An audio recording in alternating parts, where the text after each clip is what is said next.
I don't even know where to begin with this chapter. God Valley is going beyond my wildest expectations, except for one Saint Figarland Garling, who has not only fallen on the floor, but also fallen far below my expectations. But to make up for that, in this chapter, we see the father of Roxy Xebec, as well as the father of Marco the Phoenix, and apparently we also see the world.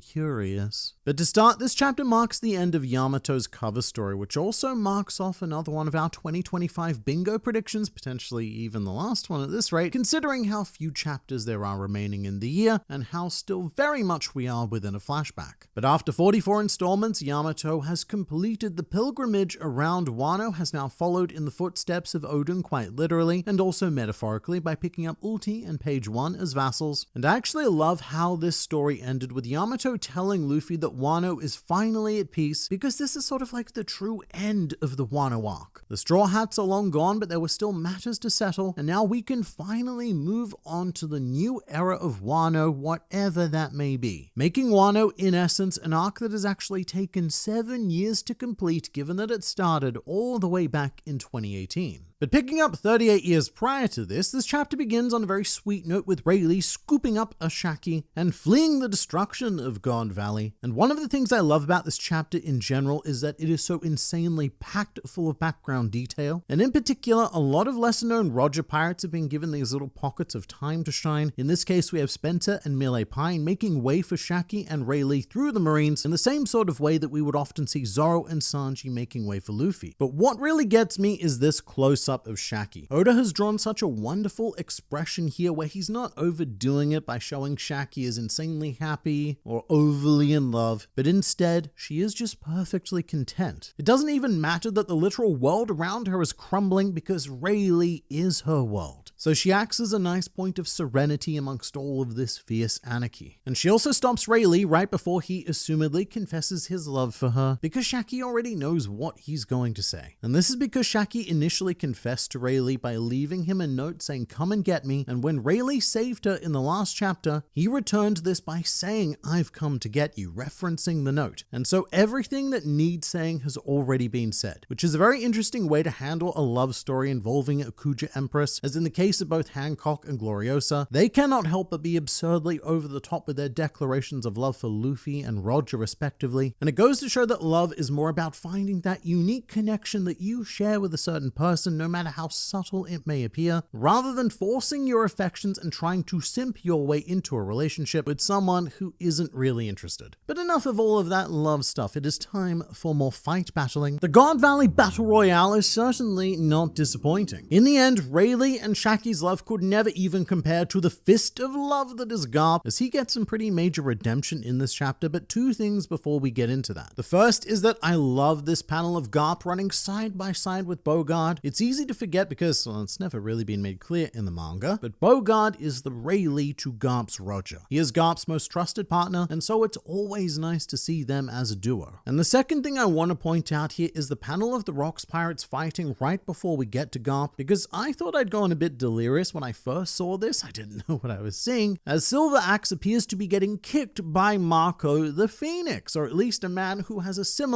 pineappular head, given that Marco's only 7 years old at this point in the timeline, which, as a side note, mate, this guy looks great for 45. I can guarantee that neither I nor most of you are going to age this gracefully. And assuming that Marco isn't some immortal being, which, it's actually not off the table with the Phoenix Fruit, given its themes of death and resurrection, but assuming that it isn't that, the only conclusion I can really come to is that this dude is Marco's father, and that Oda is continuing to use God Valley to explore the origins of a whole ton of modern day big names. And from what it looks like, Dadko was either the captain or a member of a rival pirate crew during the era of Rocks, and that he's one of the flood of pirates that came pouring in after hearing about Shakky and all the other prized devil fruits, which brings me to pineapple possibility number the second, which is that Marco's mythical Phoenix Fruit may also have come from the God Valley prizes, which was attained by Dadko, and the rest, well, the rest is fictional pirate history. But back to Garp, as I said before, he got some much needed redemption here, as it is confirmed that he had no idea what what the world nobles were doing on God Valley. He sees the vast lake of gore that used to be the island of God Valley, and Garp is furious, going on to even have a crisis of justice, which I find fascinating because we've now seen both Garp and Dragon essentially have the same reaction to the native hunting contest, and I do think this is the point where they each need to figure out how they're going to change the world, with Dragon obviously splintering off to take a more urgent stance against the world government, and Garp deciding to beat up the rot from within. Of course, it's also interesting that we have a brief snail phone appearance from Mr. Sengoku in this chapter, who I've been wondering a lot about, considering that he was the guy who first told us about this incident and up until now has been nowhere to be seen. But in this chapter, Sengoku gives the same warning to Garp that he gave to the other Marines asking about God Valley 38 years later. He said that he recalled an individual hinting at an incident like this in a report once who was promptly disappeared afterwards.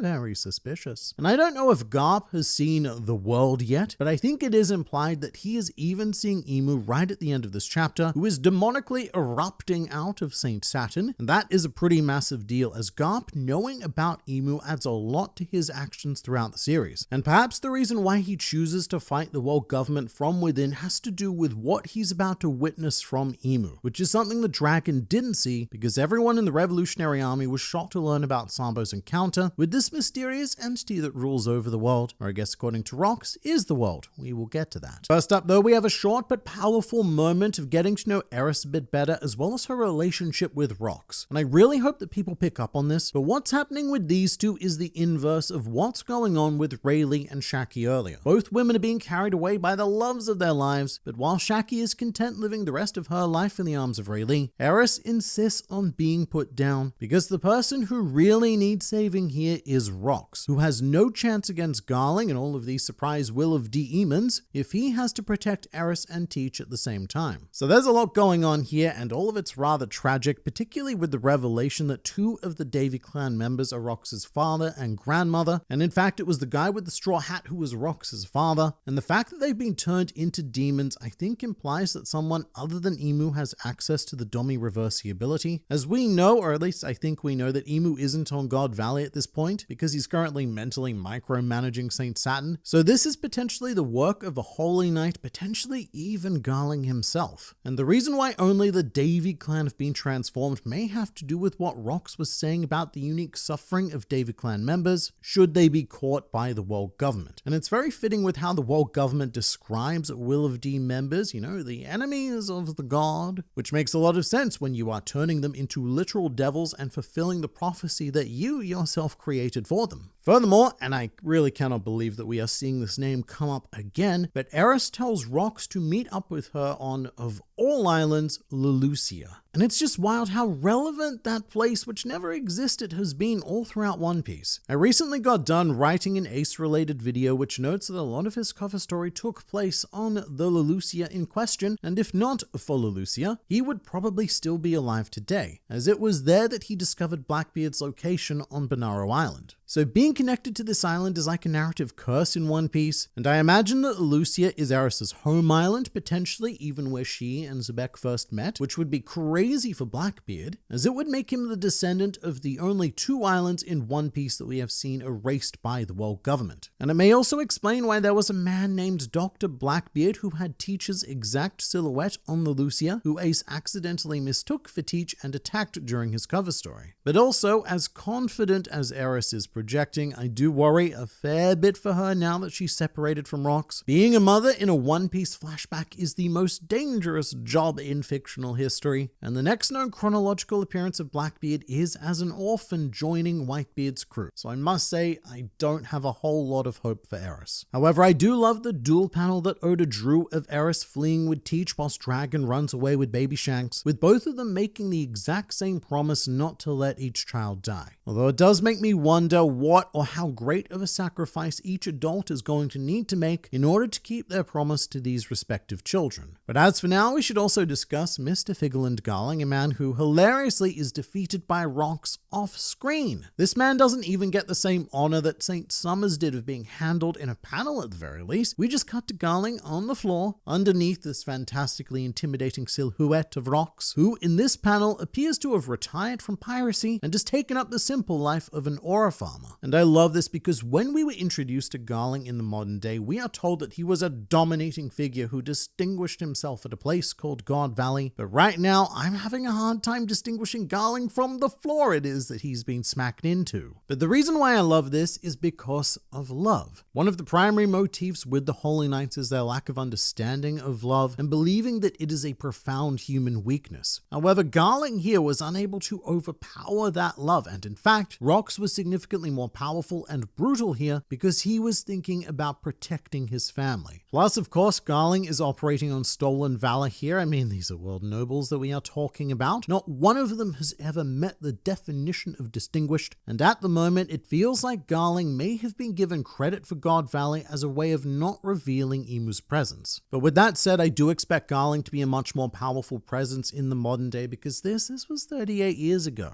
And even characters like Roger and Whitebeard weren't anywhere near their prime during this incident, which you can actually tell in chapter 1161. This is where Roger and Whitebeard clash, and neither of them seem to be able to use advanced armament hockey. Their blades actually have to touch one another, unlike their fight during the Odin flashback. However, I have to say my favorite moment of this chapter by far was when Kaido smacked Big Mom and stole the devil fruit that she was going to feed Katakuri, and it is simply because of this face. I mean, look at this absolute troll. The smugness in this panel is so palpable that I reckon I could spread it on toast, and I think this might be my favorite piece of Kaido art to date. Plus, I was also tagged on Twitter with this wonderful image showing that the Kaido we see here is actually the closest that Kaido has ever looked to his original silhouette that we saw at the end of Water 7. So that was a fantastic moment, but something I wasn't expecting to see too much of in this flashback, and I'm quite pleasantly surprised to see it, was the whole Kuma, Ginny, and Ivankov side of God Valley. But we quite literally get to see a new side of this with Oda flipping the scene of Big Mom taking the devil fruit away from Ivankov, which I really liked because I think that Oda has run into an issue of these Kuma parts being quite integral to the overall God Valley narrative, but also Oda not wanting to pull a Toei of just re-showing the same panels again, even if they're redrawn. So I'm a big fan of flipping the scene, even if some of it's less sensical mirroring, like when Big Mom reaches out to take Kuma's fruit, which also made me realize that there is a minor continuity error in the chapter, which is that Oda forgot to draw the arrow in Kuma's shoulder. But we do also receive a new scene later on in the chapter, which is dedicated to showing some of the civilians that Kuma managed to save, which is something that at the time I said I'd wish we'd seen. Originally, we cut straight from Kuma confronting Saturn to the aftermath on the Sorbet Kingdom, but I think that seeing the faces of these characters is everything. After all of the pain, suffering, and slaughter that these citizens have endured, they are finally able to find some sense of salvation in the birth of the hero that is Bartholomew Kuma, the man who would go on to do his absolute best to keep the throne warm until the actual sun god Nika arrived to liberate the world. And seeing all of these civilians does make me wonder, and I suppose I should have thought about this at the time as well, but I didn't. However, Ivankov said that Kuma managed to save over 500 lives on God Valley, so there are over 500 people who do know the truth of what happened on this day. God Valley has not, as we've been told, been lost to history, and the younger citizens that were saved on this day have grown up, probably had kids of their own, and who knows just what effect their inherited will has had on the world. For a lot of this flashback, I've been focusing on key figures like Dragon being able to save the life of a single baby, and the radical impact that went on to have, but Kuma's 500 should not be forgotten, because when the time comes to act, they and their descendants will be the very first people to take a stand against the world government. And I wouldn't be surprised if, even if it's only a minor cameo, we at least saw some of these children as adults in the modern day at some point. Oh, and one final note on this section that breaks my heart in all of the best ways is that Kuma insists that nobody needs to thank him because they don't have time. However, each and every God Valley citizen, even knowing the risks of delaying their escape by even a second, takes the opportunity to thank their hero Kuma. And I just thought that was a very nice touch of humanity. But having savored the heroics of Kuma and Rayleigh, all that really remains on this island is tragedy, with one of the final panels of this chapter showcasing Rocks, Whitebeard, and a dragon form Kaido standing together to take on Imu. I absolutely love the brotherhood here, but mate, something is gonna happen to ruin it. We know that in the modern day, Kaido has a bit of a betrayal complex that probably stems from God Valley, which may have been the whole situation with Big Mom and the fruit, but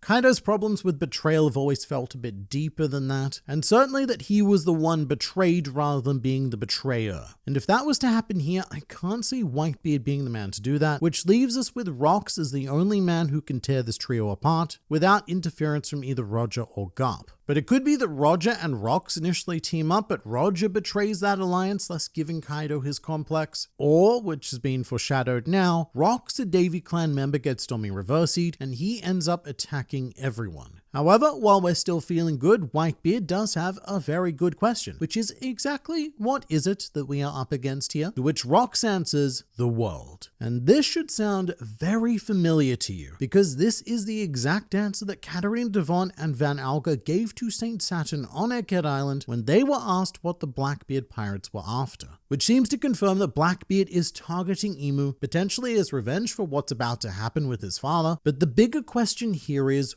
what exactly is the world, and why is Imu being identified as it? Well, feel free to leave your ideas in the comments for now, and we are going to get into all of that in the next video.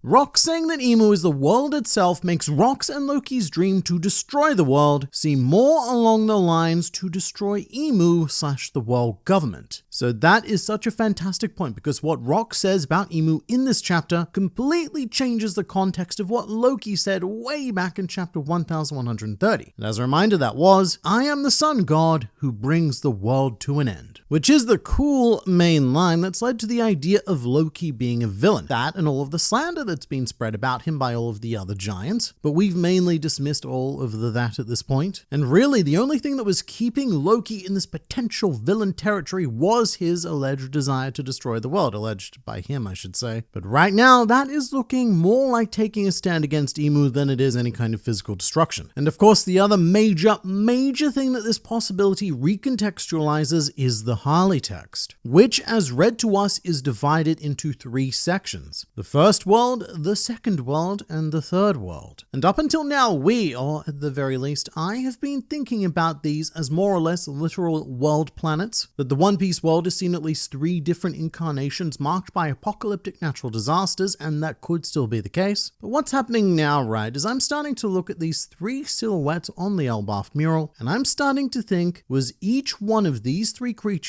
at one point considered to be quote-unquote the world? Like, let's say that Imu is this devil-like being on the far left fighting against Nika, Joy Boy, Luffy, or whoever that may represent, possibly all 3. But let's say that this Imu here is the latest incarnation of the world, and possibly even the god of the sea who's mentioned to storm at the end of the second world. With that in mind, I reckon that this snake-like thing could be the earth god that is mentioned in the first world that was covered in fire, whilst this dragon sort of thing is the forest god who fought the earth god, which we can see in the mural. There is some fierce fight battling happening there. But after winning, the forest god took domain as the second world, which was, as we just said, eventually drowned and taken over by Imu the sea god, which leaves us with one final god that the Harley text mentions, the sun god. And that also leaves us with the idea that the fourth world is going to be made in Nika's image with the promise of the dawn of the world. And that would also explain why Loki is claiming to be the sun god. If he is aware of Imu and Rocks' classification of him as, quote, the world, then Loki knows that, according to the Harley text and the fun pictures, that it is only the sun god who is going to be able to overcome Imu. And to continue to bring everything full circle, this is also likely why Rocks needed King Harold, because Rocks also knew that only the sun god can beat the world at this stage in the cycle, and so he needed Harold to unlock the abilities of the sun god to do so. I think we're gonna see Imu's actual face in this flashback. Alright, so the longer this goes on, the more I'm thinking that we've actually seen Imu's face right from the beginning. At this point, I'm not really expecting a moment where the light hits Imu in just the right way, and the shadows vanish and we see who we're truly dealing with here. This might just be because all of the things it is that I just said, but it, this form of Imu could just be the sea god, which makes sense because I believe that Imu is based on an Umibozu. However, Imu may also have a base form like how Luffy can take on the appearance of the sun god Nika. Saint Imu Nerona may have been the human that inherited the abilities of the sea god, but if we do see his original face, I think that would be saved for a Void Century flashback, so I'm not so sure about now. Am I the only one who noticed that Kuma saved a mother with two little girls that looked exactly like the drawing of Teacher's mom that Oda drew in the SBS, and he said he had two sisters? So what this comment is referring to is this panel of chapter 1162 featuring a mother and two children. I don't know if they're both girls, one looks like it could be a boy, and I also don't know if I would personally use the word exactly, but they are kind of similar to Oda's original plans for Blackbeard's family. Initially, Blackbeard was going to have a mother and two sisters, which Ace would have discovered when he caught up to Blackbeard on Banaro Island. And this mother sketch is a character that I affectionately refer to as Marsha D. Teach, and now that we know that her design was scrapped in favor of Eris, it wouldn't surprise me if Oda put the family into this chapter as a reference to this original idea. Again, I don't think they look amazingly similar, but it could be a nod to those release sketches. The fact that Whitebeard is ride or die with rocks makes Teach's betrayal all the more tragic. Not only that, but also the fact that after this, Whitebeard went on to adopt Teach even if he didn't know that Teach was Rox's son. So unless Whitebeard gets Domy Reversied and kills Rox with his bare hands, Whitebeard ended up with a very unfair shake of the sauce bottle from Blackbeard here. The kind of shake where you realize that, mate, there's no sauce left because some prick dumped it all on his buffet of cherry pies. Internet man, you shouldn't underestimate the Banana Knight. In a few weeks from now, you are going to hype him up when he gives Whitebeard a chest tattoo with his sword. So this is a very fair point, even though at the moment Garling has shown no aptitude in fighting against anyone who isn't either a slave, a woman in love, or an otherwise not in any way combat trained individual like say Saint Mosgard. The Holy Knights have a habit of thinking that they are ever so powersome, but this is a mental illusion that they've created by mostly using their abilities on those who cannot actually fight back. With that said, in regards to Garling, God Valley is where I was expecting Whitebeard's line from all the way back in chapter 434 to pay off. The one where he comes face to face with Shanks and he says, "When I look at your face, it makes my scars ache. The scars I got from him." And if it wasn't Figarland Garling who is the him who gave him those scars, or scar singular, it's a bit hard to tell. The official Wentworth scars plural, but that's not necessarily correct. But I digress, because if not Garling, then who? Who else has the face of a Shanks? It would have to be Shamrock, and that doesn't feel like a particularly likely encounter to me. So as much as I have, and honestly will continue to clown on Garling because he deserves it as a result of this chapter, I do think that he is going to be the guy who might take Whitebeard out of this fight. And in doing so, Garling could inflict a lifelong mental wound as well, should it lead directly to Rox's demise, which may have been prevented if Whitebeard would have been able to act. The fact that Xebec's best feats of destroying a gate of justice, killing an admiral, and beating Garling are all off-screen proves that Blackbeard got it from his dad. That is exactly right. At one point during Marineford, one Drakeul Mihawk stated that Luffy had the most dangerous power in the world by being able to make allies out of everyone that he meets. However, at the moment, even that power pales in comparison to the off-screen abilities of the Davy Clan, which means that the most dangerous moment of each and every One Piece episode is when that to be continued screen hits, because that is when the Davy Clan get to act. Wow. So Imu can possess anyone with the Abyss Mark / demon powers. Elbaf led me to believe that Gunko was Imu's designated vessel. This power is completely and utterly overwhelming, so I don't know if Imu can possess anyone with the mark, although if true, it would be yet another reason why Shanks happily had his mark of the Abyss gobbled up by a hungry lord of the coast. But at the moment, between Saturn and Gunko, the only factor of consistency we have is their eternal youth. The rest of the Holy Knights, they still age naturally, but Gunko and the Five Elders do not. So the eternal youth factor may be linked to the restrictions of who Imu can and cannot possess. And in that case, maybe Gunko is actually in training or in waiting as a potential candidate to become a future Elder Star if another spot were to open up. Meanwhile, a question I do now have is why Imu didn't choose to possess any of the Elders and make an appearance during Egghead Island, as his abilities may very well have been able to prevent the escape of the Straw Hats by Domy Reversying the giant warrior pirates, much like he's doing on Elbaf right now. Kaido devouring the devil fruit in Linlin's hands is the most little brother energy I've seen in this series. So Kaido is certainly being a brat on the world stage in this chapter, but it does have me thinking about Linlin's line in chapter 999 where she said, "On the day rocks fell into ruin at God Valley, I gave you that legendary model of the fish fruit. You owe me for life, Kaido." And I've seen a few people say that this is inconsistent writing and that now Oda has retconned how Kaido obtained the fruit, but I actually think it is perfectly consistent with how Big Mom thinks. Remember that this is the woman who accidentally ate all of her friends as well as Mother Carmel, and has somehow deluded herself into thinking that they all just abandoned her one day. Plus, the other factor that some people may or may not be considering is that Big Mom still considers Kaido to be family. In chapter 999, Linlin says that she still thinks of Kaido as a little brother, and with that in mind, I think that Linlin has substituted reality for her own vision of the perfect family that she's trying to achieve. And so POV, right? You are Charlotte Linlin, and you know that your little brother would surely never betray you, because that would not be a perfect family, and so that must mean that the only option is that you gave him the fruit. Yes, yes. I'm not trying to poke holes in the story, but I love how characters just automatically know how to use their fruit powers, even if they don't know what they're eating. Kaido was so happy being a dragon, and that makes me happy too. That's nice. I'm glad it makes you happy. But when it comes to fictional fruit powers, Kaido does have a pretty big advantage, because he knew what the fruit would be in advance. Ginny broadcasted the fruit, so they all would have known what was up for grabs. And Kaido's other advantage is just being a pretty proficient dude in general. He spent his entire life in battle mode, and so he probably has a better sense of how to use a new form. Although just like Kaku and Califa on any Slobby, I doubt that Kaido's going to be anywhere near a perfect fruit user by next chapter. I would be surprised if we saw his hybrid form, for example, and it would be fun to show him making a few mistakes as well. And it might even be his unfamiliarity with this new form that takes him out of the fight. Anyone else notice that Eris is the only one so far that calls him Xebec? Everyone else calls him Rox. It's a bit romantic that only his wife calls him Xebec, probably because Rox is not his actual name, it is Davy. And just to add to that, even if Rox did go by the name Davy D. Xebec, Eris still wouldn't call him Davy because that would be his surname. So of course his wife is going to use his given name, but I do also take the point that seemingly everyone else in this world refers to him just as Rox. Whereas you don't really see anyone calling Luffy Monkey. But I think that's for two reasons. One is out of respect for Rox himself, because that's how he introduces himself. For example, when he met King Harold at the Reverie, Rox introduced himself as Rox. And most people probably don't even know that he has a full name, much less a secret full name on top of and or below that, depending on where it is you keep your secrets. Although what I'm really waiting for is the revelation of why this man, Davy D. Xebec, chose the name Rox. Even if Oda originally just used it because it sounded cool, in world, I imagine that it has something to do with Rox's ambition, and perhaps he specifically chose a name connected to land as a way of taking a stand against the sea god,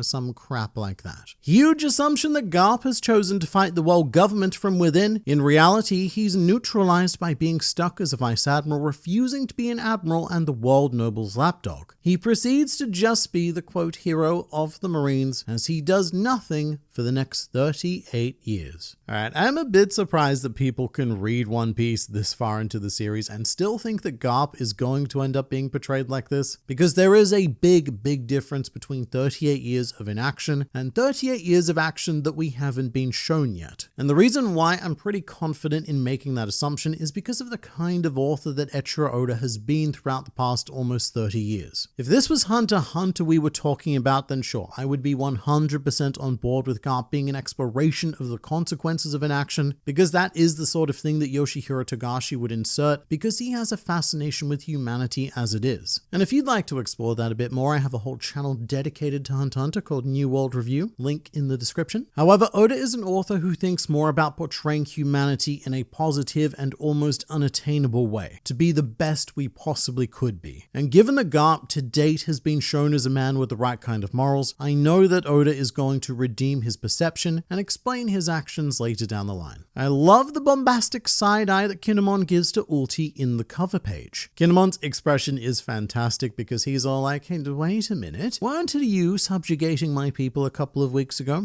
But I also love Ulti's eyes looking straight back up at him. She is giving Kinemon the cutest and most innocent puppy dog eyes as if nothing had ever happened. And you know what? I choose to invest in those eyes because you will find no greater loyalty than that of a puppy dog. The cover story finishing and finally finding peace makes me feel like Blackbeard is going to destroy it and take the ancient weapon. So the comment here referring to Wano, Wano is the it, and for good reason, because in chapter 1079, it is revealed that the reason why Shanks was sailing near Wano was because he believed that Blackbeard was going to show up. Shanks doesn't say exactly why it is he believed this, but we can make the pretty educated guess that with the defeat of Big Mom and Kaido, and with only a weakened Straw Hat crew remaining, it would have left a gaping opening to assault Wano, either to claim Kaido's road poneglyph, the ancient weapon Pluton, or both, which Shanks was right to think, because this is the exact strategy that Blackbeard used during Marineford. He let two factions fight it out and then swept in for some profitable cleanup. However, Mr. Blackbeard did not in fact show up, and this is likely for a couple of reasons. The first is that I don't think he was quite ready to conduct an invasion of the scale that Wano would require. At the moment, Lafitte is at the shipyards owned by Umit, and the theory here is that Lafitte is securing vessels to transport the army of pirates on Hachinosu, so that is problem number one. If that hasn't been secured yet, then Blackbeard just was not ready to move, and so he was only capable of taking smaller actions like sending Kuzan and Van Alga to Whole Cake Island in order to abduct Charlotte Pudding. But the second reason why Blackbeard would not have attacked Wano is because he doesn't necessarily know that Wano is the location of Pluton. At least not at the time. He certainly does know now after Caribou has been brought to Hachinosu, who would have informed him not only about Pluton but also Poseidon on Fishman Island, because this little swamp rat knows far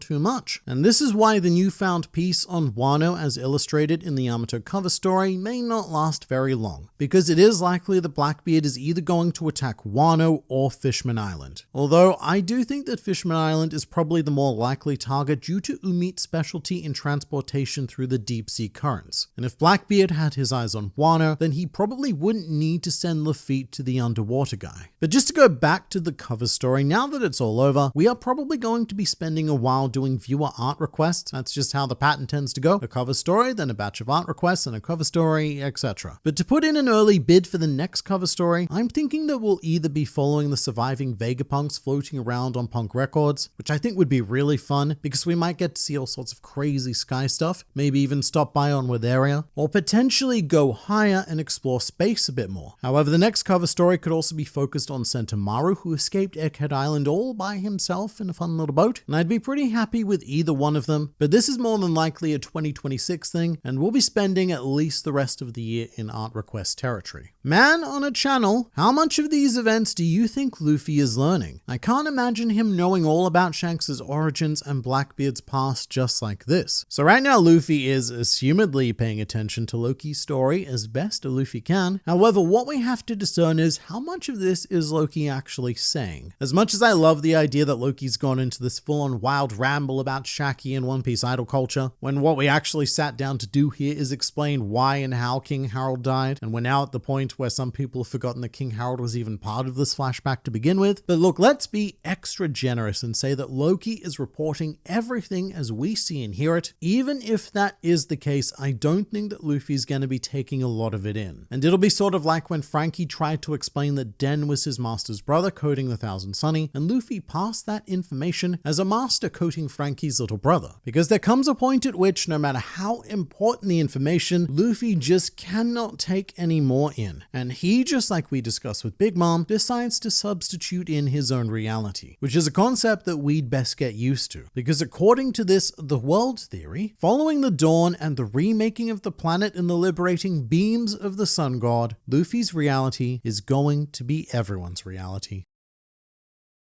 The Pirate King, the hero of the Marines, the world's strongest man, the world's strongest creature, the world's most powerful hag, and the man who stands above all of them, Roxy Xebec, have teamed up for a once-in-a-millennia attack, and despite being potentially the most powerful attack we have ever seen in all of the One Piece, it ended up doing absolutely nothing. The start of this chapter is rather bleak, to say the least, as is the end, but we'll get there. As Imu controlling the spider tentacles, I guess they are now, of Saturn spawns right in front of the Marines, and from the get-go, you just know that, mate, these guys, they are doomed. It gives me the same sort of demonic dread that Saturn first appearing on Eckert Island did, with the island-wide warning for Marines ranked Commodore and below to not look at Saturn. And when that one lower-ranking Marine does look at him, he gets his head blown off, or at least that's how it appeared in the manga. In the anime, this scene is specifically shown from the side to make it clear that the Marine's head is still in fact intact. But what happens to the Marines on God Valley is a bit less ambiguous. They all get impaled by Saturn Mu's spider limbs. And I don't care if this is One Piece, these guys, they're all dead. As is everyone else who sees Imu, because this information cannot be allowed to spread. From the moment that Imu appeared, it was a declaration of extermination. And whether you are a pirate, a Marine, a civilian, or whatever, it does not matter, because you are just an eyesore that needs to be erased. But something rather concerning is that Imu's not just wiping out fodder characters here, because at least 2 of the Roger pirates also get skewered by Imu. Here on the floor we have Rowing the Scholar and Mugren, who doesn't have a specified crew role yet, but perhaps he could be the ship Kebab after this. Now, unlike the fodder Marines, I don't fear for the safety of either of them, as we have seen them sail with Roger all the way to Laugh Tale, so we know that they're not dying here. But Rowing said something that I think we really need the official translation to clear up, but the fan translation at the moment has Rowing saying that the pain is oddly compelling. And this sends a pretty sinister shiver down my man's spine, because it makes me think of one of the dark continent calamities from Hunter x Hunter named Pap, which essentially turns humans into its pets by injecting them with sheer pleasure and slowly draining them of their life force, as victims enjoy every last second of it. So something weird could also be happening here with Imu as well, and it might even have to do with the venom of Saturn. But again, I need to see what the official says, because it could just be a weird choice of words. And speaking of weird choice of words, in this chapter we also have Rox doing a chit chat with Imu, where Imu, for reasons, calls Rox Davy Jones, in the same sort of way that I recall Emmett referring to Luffy as Joy Boy, which Zunesho also did. Now, Emmett did, at the end of Egghead Island, admit that he had mistaken Luffy for Joy Boy, so I don't think that Rox is Davy Jones or a reincarnation of Davy Jones. Probably, but he clearly has the inherited will of Davy Jones to such a degree that Imu recognizes Rox more as Davy Jones than he does as Roxy Xebec. But the most interesting part of this encounter to me is when Rox states that promises are meant to be kept, because in regards to the ancient histories of the One Piece world, the word promise is very important. Joy Boy rather famously dedicated an entire poneglyph to an apology for failing to keep his promise to Fishman Island, a promise which involved the Noah, and likely a promise that we will see fulfilled by Luffy in the future. But it adds another point of evidence to the idea of Davy Jones and Joy Boy maybe being the same person, and that what Rox is referring to here is part of that same promise. Or alternatively, they could be 2 different people with 2 different promises, both they failed to fulfill. That is also possible. Particularly since you would think that what we have here are 2 strains of inherited will, as Goldie Roger is assumed to be the carrier of the will of Joy Boy in this era. But then again, we don't really know anywhere near enough to diagnose ancient willpower to the degree that beings like Imu, Emmett, and Zunesha can. And one of the most amazing things about this chapter is something that I've only just realized, which is that with all of the phenomenal things happening here, I completely forgot that the Holy Knights even existed. Particularly Garling, who I would have thought would be such a key player in a clash like this, and he still does have some time to re-gooden himself, but mate Imu is putting all of them to shame. This chapter is quite tragic in many ways though, one of which is that the Rox pirates have started to rapidly crumble, and it's not even because of Domy Reversy being used on Rox himself. This has been happening for a long time, but now it is in full force. It started with the betrayal of Ochoku, and it's continued with Kaido smacking the Big Mum. Although I think that last one has mostly been taken in good sibling-esque humor, but what happened in this chapter with Captain John is on a whole different level. And I suppose that this was always going to happen when you gather a group of people not so much on the basis of following the dreams and ideals of a captain, but with the promise of their own individual gain. As John decided that this was the perfect opportunity to use his Eustace Kiddian devil fruit abilities to attempt to steal all of the treasure and go off on his own. John even has this very admittedly cool moment of standing there on his own and saying, "Goodbye, Rocks Pirates." And look, John might take some heat in the fan base here for being a bit of a prick, but just because John was the first one to do it doesn't mean that he was the only one thinking about it. He definitely was not. As it appears that all of the Rocks Pirates, minus Shakky and the main band fighting Emu, have begun their version of the sequence that opens the Dark Knight, where all of the enclowned robbers are betraying each other one by one in order to get a bigger slice of the heist. And I love it because sure, it is a bit sad, because who knows how God Valley could have turned out if this crew, the most powerful in One Piece history, could have just had that little bit more cohesion. But also, I have to admit that this is the most pirate possible thing to do, this beautiful cascade of betrayal. And I've brought this up a lot lately because it's an event that I've been keenly anticipating, but this is almost certainly what Kaido was referring to with his personal betrayal complex, because while the heavy hitters are off supporting the captain, the other Rocks Pirates are destroying their own crew well before the destruction of the captain. And something that I really want to nail in is mentioned by Ganzui, and that's that each of these treasure chests are worth approximately 1 billion berries, which is such an insane amount of cash monies. Each one of these chests are the value that the world government have placed on a Jack the Drought or a Charlotte Katakuri. Katakuri is a better example. And in One Piece, we even have a rough value for buying entire kingdoms, which is something that has been done on at least one occasion by Walpole. After accidentally starting a scientific revolution, Walpole made enough money to buy his own kingdom, which he names the Evil Black Drum Kingdom. And then we also have the price that Doflamingo put on the kingdom of Dressrosa, which was 10 billion berries. So in that one panel of Captain John surrounded by all of the chests, there is enough value there to buy at least 2.5 Dressrosas. And I really want that to land with anyone watching this video, because it's not just pirates betraying each other for like a modest collection of treasure. If you are the person to successfully get away with all of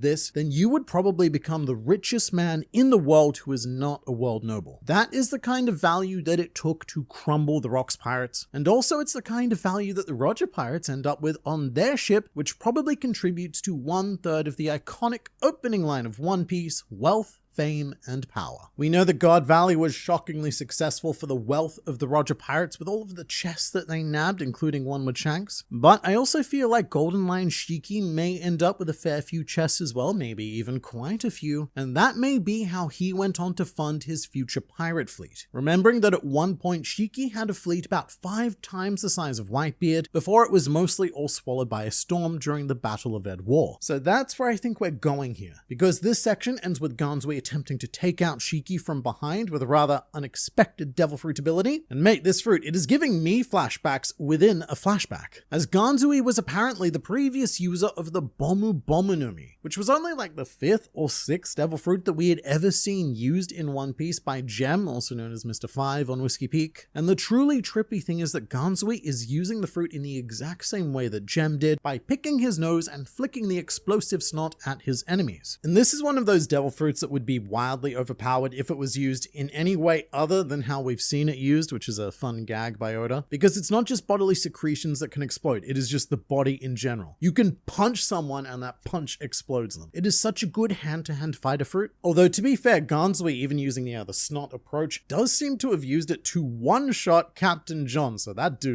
he's really living up to the user of Eustace Kid's devil fruit, as whoever seems to inherit it becomes the newfound king of being one-shotted. But it's this behavior that gets to me though. What are the odds of 2 completely unrelated people consuming this fruit and speccing their build around the exact same niche application? And so it forces me to ask yet again the question of, are these 2 related in some way, Ganzui and Gem? And if so, this would now be a 4th Rocks Pirates member suspected to be related to a previous character, with the aforementioned Captain John and Eustace Kid, but there was also the speculation of Don Marlin being related to Capone Gang Beige, and of course Ochoku being a potential father of Caribou. Now we have Ganzui and Mr. 5. But look, all of that aside, I can't see Shakky losing to Ganzui, not the same way that Captain John did, or at all. Because we know the future of both of these characters, sort of. We know that Ganzui ends up as a dead corpse on Moria's Thriller Bark. Meanwhile, we don't actually know canonically what happened to Shakky. We don't know where he is today. He could still be alive out there somewhere. So I think that Shakky's gonna take out Ganzui and potentially even Silver Axe to wrap up that rivalry, and he may emerge the winner of the Rocks Pirates Pirates surprise battle royale. To get back to John for a bit though, in addition to commencing the breakdown of the Rocks Pirates, John using his powers here may be one of the most impactful acts of the entire God Valley incident, because John's sheer magnetism leads to Dragon being knocked out and baby Shanks crawling into the treasure chest that will eventually end up in possession of the Roger Pirates. And it all happens right at the last second as well. Dragon, he spies a marine ship and he's planning on handing Shanks over to them, but then Captain John went and changed the future through sheer dickery, and it's probably for the best that Shanks did not get handed over to the Marines, because I imagine that they would have been pressured to return Shanks to Garling in the Holy Land, and instead of the Emperor C we have today, we would have 2 Shamrocks and probably no Luffys, because there was no mentor to inspire him. And that sort of thing is what I love so much about this stage of the God Valley incident. Every action taken, no matter how small, has radically shaped the modern day that our characters currently live in. And all it takes is a couple, maybe even just one, very small thing to not happen at the right time, and this entire planet would be doomed. I do feel pretty bad for Dragon though. He ends his involvement in this chapter on the floor cuddling an emotional support log, almost as if baby Shanks used a substitution jutsu. Very talented baby. But this is going to be Dragon's darkest day. At the end of this, he'll probably be feeling a lot like Luffy did after the death of Ace, because Dragon did everything he could with the power level of a fodder marine, and he fought valiantly. But going away from this incident at first, it's gonna feel like he completely failed. He's gonna wake up, baby Shanks will be gone, God Valley itself might even be gone, and he will feel like he is so powerless that he couldn't even save a single baby. We, as readers, know what happened with Shanks is for the best, but that's not necessarily how it's going to look to Dragon. And it makes me want to see a scene in the future where Dragon realizes that Shanks did indeed survive that day. Perhaps Dragon sees Shanks' first rookie bounty after Roger's execution, and he gives himself a little moment of joy, knowing that everything he did was not and is not currently in vain. That's only one half of our baby stories told though, as we also have Eris fleeing with baby Teach, which isn't going to end particularly well either. In fact, it's going to end a lot worse. Not for lack of effort though, as in this chapter, this is so cool, as we see 6 legends going all out against Emu. And the 2-page spread of these 6 beasts of the world all attacking Emu at once actually took me a really long time to process, just because of how surreal it is. Looking at this panel almost feels like fan fiction, seeing all of them team up. The future pirate king, the world's strongest man, the strongest creature, the strongest hag, the hero of the Marines and Rocks, who unfortunately doesn't have one of those titles, but I still somehow feel like he surpasses all of them. And also Zeus is there, which is wild, because he's currently with us. Zeus is practically a straw hat, and yet here he was during this legendary clash. But among all of this, my favorite attack is easily Kaido's. So what he's doing, right, he's obviously using a Borrow Breath, but he hasn't had the time with his Devil Fruit to properly name his attacks yet. So instead, he improvises, and he just yells out, Dragon! And it takes me back to one of my favorite gags of any Sobby, where Kaku has to improvise names for all of his new fruit abilities, and one of the ones that he settles on is Pasta Machine, which annoys Zoro. And guys, I swear I am enjoying Kaido so much more in this flashback than I did probably all throughout Wano. I love that Oda now has the license to be a bit more wacky with Kaido, because we don't need to view him as a primary antagonist anymore. But these 2 pages is so full of stuff. There's a lot of trademark attacks happening here. With Roger, we get to see our 3rd divine departure of the series, always a pleasure. And Big Mom is doing the Elbaf-inspired Ikoku sovereignty. Garp, among all of this, is doing his galaxy impact. But the one we really need to highlight most is, of course, Rocks, as Rocks uses an attack named Pandemonium of the Abyss, with the kanji literally reading as Curse of the Abyss, which definitely feels very Davy Jones inspired, as Davy Jones is a mythical being who lives in a deep area of the ocean known as an abyss. But also, the abyss now has a tangible meaning in the One Piece world, so this goes well beyond mythology, as the Holy Knights, the Elder Stars, and I guess Emu can all use the abyss to travel. And it makes me wonder if we'll ever see an arc in the abyss. Oh, probably not an arc, but using the abyss as an arena for a fight, like Luffy versus Katakuri in the Mirror World, but instead Luffy versus whoever in the abyss. But even with all of this, Emu seems to take no damage, which is rather horrifying in its own right, but nowhere near as horrifying as what comes next. As we've been predicting, the God Valley was going to end with Rocks being Domy Reversied pretty much ever since he made his full appearance in this flashback, and now at the end end of this chapter, it has actually happened. But even though we could sort of see where this was going, it is still quite shocking and jarring, because if a man like Rox Xebec can be affected by this ability, then what is stopping Imu doing this to anyone at any time in any part of the world? Well, there may be a couple of things. The first is that I've seen it suggested that Domy Reversy works similar to Big Mom's Devil Fruit ability, as Charlotte Linlin only has domain over your soul if you are afraid of her at the time, or like Boba Hancock's fruit, which only takes effect if you're feeling,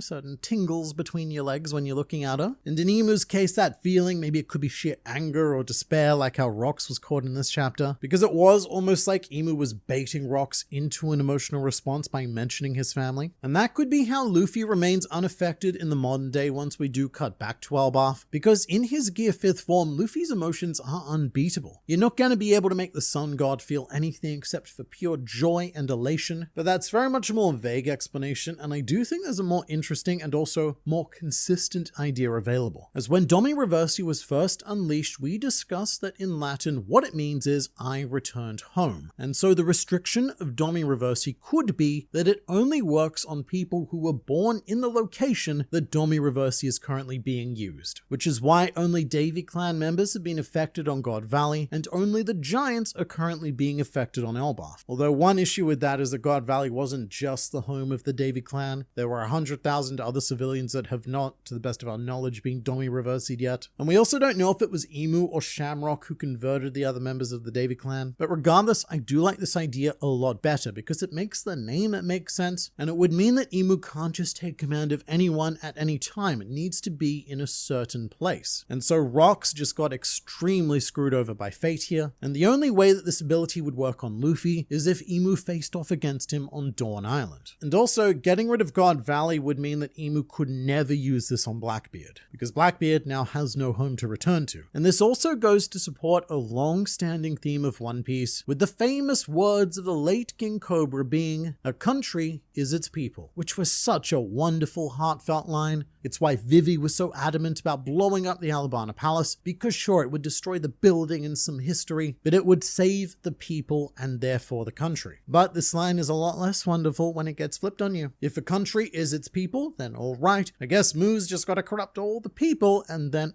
no more country. And the plan from here is predictably tragic because of course this is a flashback, it's gotta be tragic. And so Emu is intending to have Rox kill his own family, and this is a big moment, because we're going to get to see if it is possible to resist the will of Domy Reversy from within. But also, I've got a feeling that in the next chapter, we are going to see the end of the God Valley incident in chapter 1096 come to life. That chapter ended with a brief exchange between Rox and Roger, where Roger implores Rox to wait, and Rox snaps back at Roger to get out of his way. At the time, this seemed like classic rivalry lines, but now I'm thinking that the Rox speaking here was the Domy Reversi'd Rox on his way to kill Eris and Teach. So we will see, but you let me know what you thought of the chapter in the comments below.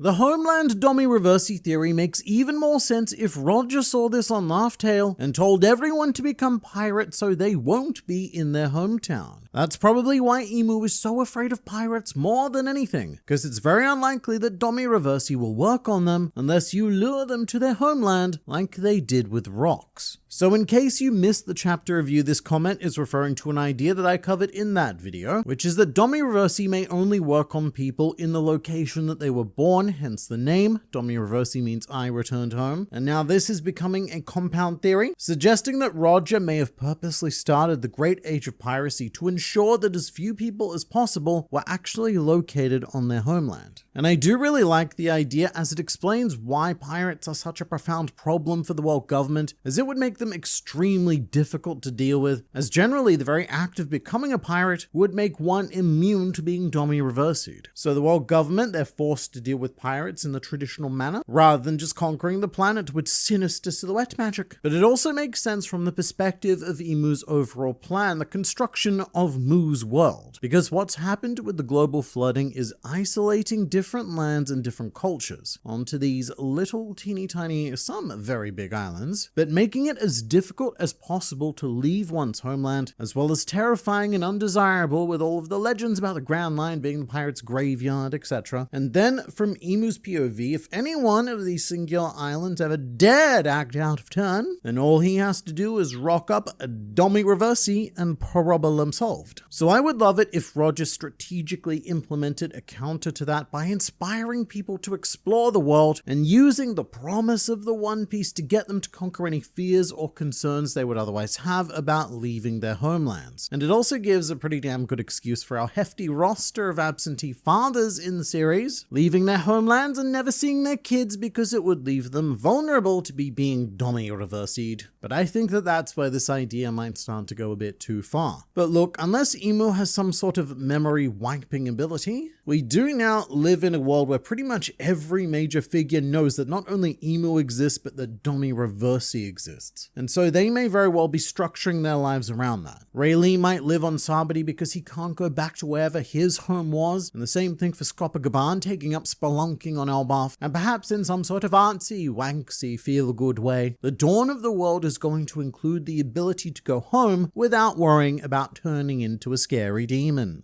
I think I finally understand this backstory. It is about the two men most important to Loki, his idol Rox and his father Harold. Both are men who wanted to change the world in their own ways, and both failed, and the world, brackets Emu, destroyed them, and Loki in the chapter he was introduced declared that he would destroy the world. That's correct. As deep as we are into this God Valley stuff, ultimately what we are doing here is all of this is to define Loki. One side of Loki's story is influenced by Rox, and the other side is influenced by Harold. And the most interesting thing here is whether or not they're going to meet the same fate, as it's also being commonly speculated that Harold didn't go mad with bloodlust, instead he was Domy Reversied, and it was in that state that Loki was forced to kill him. Although if I understand Oda correctly, he usually creates contrasting figures for the purpose of contrast. So take Otohime and Fisher Tiger as an example. I love this example because they both die in more or less the same way, being shot with vicious death bullets. But the point of contrast that Oda wanted to create was Fisher Tiger dying consumed by hatred and resentment for humans, whilst Otohime died with no hatred or resentment whatsoever, not even for the person who killed her. And a lot of Fishman Island turned into, well, which legacy are we going to follow? Or are we going to take parts from both and create a new legacy? And look, I don't know how this plays out yet because I am not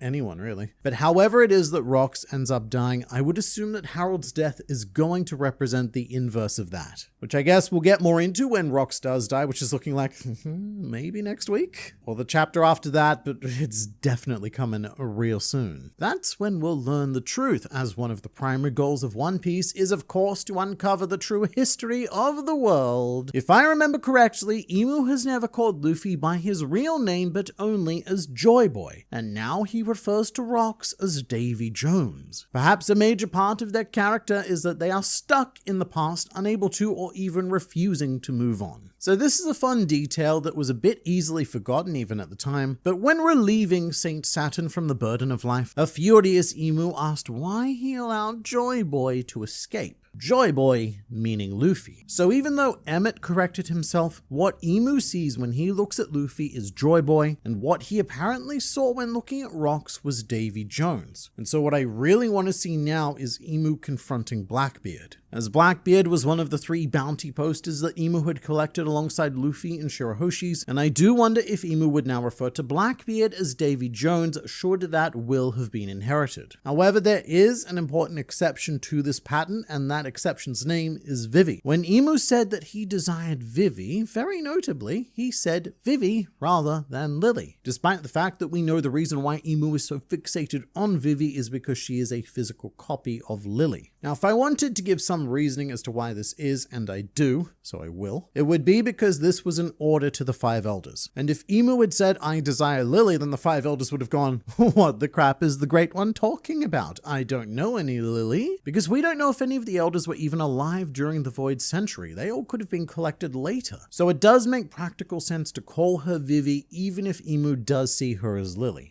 Considering Garp's actions, I wonder if the title Hero of the Marines wasn't created by Sengoku to protect him from Imu's retaliation. It's a lot harder and more suspicious to make a symbol disappear than a regular Marine. Right, I like this. And previously, I was thinking that it was the world government who did this in order to cover up Imu's presence, like how they tried to credit Smoker for Crocodile's defeat to hide Luffy's involvement. But with Garp attacking Imu in a very Luffy-like manner, this is obviously a death-worthy offense, and I think it's going to take some serious action to save Garp in this situation. And Sengoku, yes, he could be part of the answer to that. But I do have another figure in mind. One of the ways that I can see the world government sparing Garp at this point, which we know that they do, but it would be if Big News Morgans published an article labeling Garp as the hero of the Marines. Because once the whole world views Garp with that status, it turns him into a symbol, and it would make it impossible for the world government to quietly get rid of him. So maybe Sengoku, very smart, again, he is credited as being, I think, the smartest tactician in all of One Piece. Sengoku comes up with a cunning plan, and even though he doesn't have the power and influence of an admiral or fleet admiral, he's not there yet, he still uses what connections he does have to feed a bird a fake story about what happened. One that claims that Garp single-handedly protected the world nobles, and the story spreads out of control before the world government can punish Garp for his insolence. If the others fought rocks whilst trying to stop him from killing Eris and Teach, maybe Teach saw that and mistook it for betrayal, which caused him to betray Whitebeard and everything else he did. And mate, he did a lot of other else's. So sure, that could be it. If figures like Roger, Garp, and Whitebeard, nobly teamed up to defend Teach, Teach could have ended up mistaking that for attacking his father. Why are you hitting my dad? And he, in his, I think, 2-year-old wisdom, could use that moment to vow revenge on each and every one of them. Personally, I do hope there's a lot more to it than just that, though. I'm not hugely keen on the main antagonist of all of One Piece existing due to a soap opera-style misunderstanding, but that could absolutely be a part of it. Rox calling Imu the Rat King is quite interesting. I wonder how the official translation will translate this, as this will spawn so many theories. Yes, this could be one of those lines that unlocks a whole new level of understanding, or it could be one of those lines that is absolutely meaningless. But first, I should say that Rat Kings do exist in the real world. They're a thing. It's what happens when a group of rats that get their tails all tangled together and they effectively become a single entity. And it would be interesting if that is how Rox views the world government or the world nobles, as a group of sewer rats who have become so grotesquely entangled in one another, which is kind of true in the case of the Elder Stars and the Holy Knights. Imu and the Elders are able to communicate telepathically, share minds, share abilities, and all of their bodies seem to effectively be extensions of Imu's abilities and therefore body. And the more I think about it, the more that designating them as some sort of Rat King does make a lot of sense. But it could also refer to the traitor meaning of rat, in the same way that we love to reference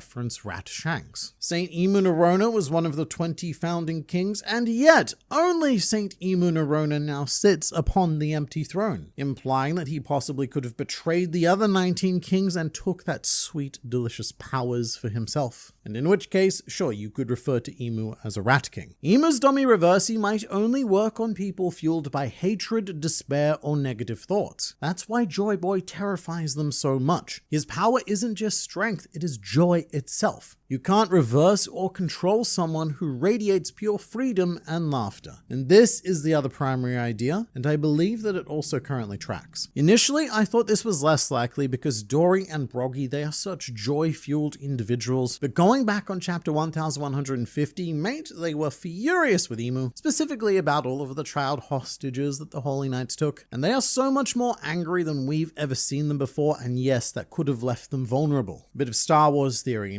anger fueling your path to the dark side. And thematically, this does work very well with the Holy Knights, because they're not just out to complete a mission. They could have done that ages ago. What their goal is to make their victims feel as much despair and negativity as possible. And so that could play into Imu's abilities. The Holy Knights are sort of like emissaries of generating the prerequisite for Imu's ability to happen. Although I'm not sure how well it works with the Reversy aspect of the ability, the whole game idea, as not every giant who who's being caught within the Reversy has had that same level of fury or negativity, but perhaps I'm just reading into it wrong and they are all feeling fear, despair, and all of the other bad emotions. And if this was true, then yes, the natural counter to all of this would be Luffy. Well, you know what? Not even Luffy. We don't necessarily need Luffy. We just need someone, anyone who is able to conquer those feelings. And I will admit that this is 100% complete cope at this point, but just stick with me and imagine, if you will, a situation where Usopp is put in a position to be Domy Reversied, theoretically the easiest target of any Straw Hat due to his overwhelming negativity, but somehow Usopp manages to conquer those emotions and becomes the first person to resist Imu's power. And that way he wouldn't necessarily even need to do anything like get a power up or defeat a strong opponent. It would just be a true showing of inner strength. But again, I think I might be expecting a bit too much from Usopp in this arc. I do hope that Oda gives him something though, because otherwise being on Elbaf, it is going to be such a huge missed opportunity to finish a story that started on Little Garden, where Usopp was forced to be brave and act on his own when the rest of his crew were captured and or just chilling in some wax house kicking some birds and some otters. I think Captain John must get at least some of the treasure, leading to Captain John's treasure that Buggy was looking for. You are 100% correct,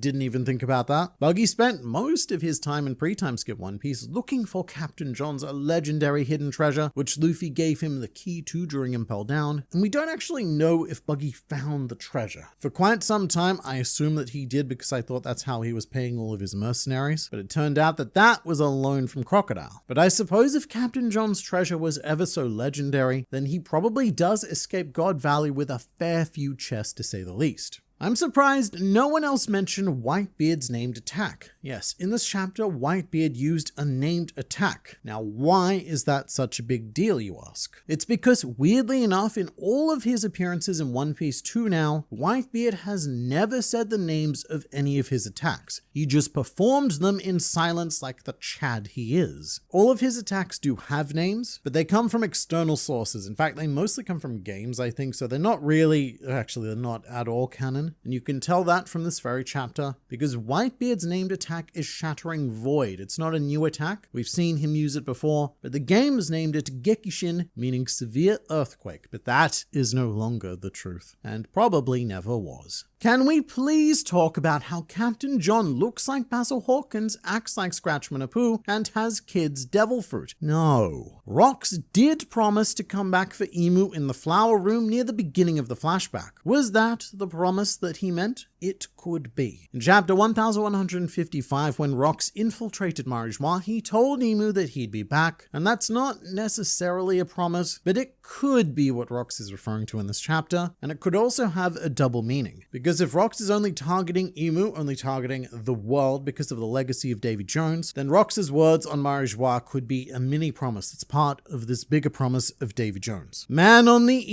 Neat. What? Not only did you call Garling Shamrock, but you also seem to forget that Blackbeard was born at Shadeport, not God Valley. Unless Shadeport is on God Valley, but we don't know that yet. Alright, yeah. Look, geez, I had a shocking run in the last video, so just to clarify, what I have right is a debilitating, horrible condition of thinking of young Garling as Shamrock. What I see with young Garling is I see a bad Shanks, and so my mind defaults to Shamrock, which never happens with older Garling. He's always just Garling. It just happens with younger Garling because he looks like a bad Shanks, and a bad Shanks is a Shamrock. But with the Blackbeard mistake, it's actually a lot worse than you may think. I implied in the last chapter that he was born on God Valley, but what I was actually trying to say was Lulusia, because that's where Eris seems to be from, but that is also wrong because Shadeport is Blackbeard's birthplace, which, because it's a port, could be anywhere, just like how Rocky Port is part of Hachinosu. So TLDR, my brain wasn't working, and to be completely honest with you, with my advanced age, I don't know if that's ever going to get better. I could be wrong, but I think it's been years since we've had a true double page like that, meaning one without any side/insert panels. It's actually been more recent than you may think, but this is referring, of course, to the 6v1 double page spread. And the the weird thing about One Piece that you don't necessarily consciously pick up on is that Oda almost never draws full-on double-page spreads. What he tends to do is draw these quasi-double-page spreads where one giant panel takes up about 75% of the space, and then he stuffs the remaining 25% with a ton of panels just to keep the momentum going. But that's not what happened in this chapter. Chapter 1163 featured a very clean, single, double-page spread of everyone attacking Imu. And I believe that the last time this happened was actually quite recently in chapter 1138 with the Elbaf mural, which was of course a special occasion. And before that, I believe it was chapter 1110 with the first appearance of the true 5 Elder Stars. But to give you an idea of how rare this is, the last instance prior to that was Dressrosa with the formation of the Straw Hat Grand Fleet. So it's happened at a much higher rate in recent years. By higher rate, I mean it's happened like 3 times in 3 years. And I think that Oda doesn't like to do these pure double-page spreads because they are very expensive manga real estate. The dude has such a big story to tell and he's got to keep things going. So losing even a single page, that becomes a big deal momentum-wise. Because if you do something like that every chapter, you do a clean double-page spread and you sacrifice a page, then over time you are going to lose tens, or in the case of One Piece, maybe even 100 chapters worth of space that you could have been filling. And that's one of the main secrets as to why One Piece feels so substantive. Because Oda really maximizes the space that he has without sacrificing the impact of what those double-page spreads are supposed to do. Mr. Internet, there's an interesting line. Mu's world is incomplete. What if the thing that makes it incomplete is just One Piece? Ah, I see what you did there. And also, maybe. In this chapter, Mr. Mu does state that his world is incomplete, and there are a number of reasons as to why this could be. The first is that the world obviously hasn't been completely flooded yet. There's still a bunch of lands with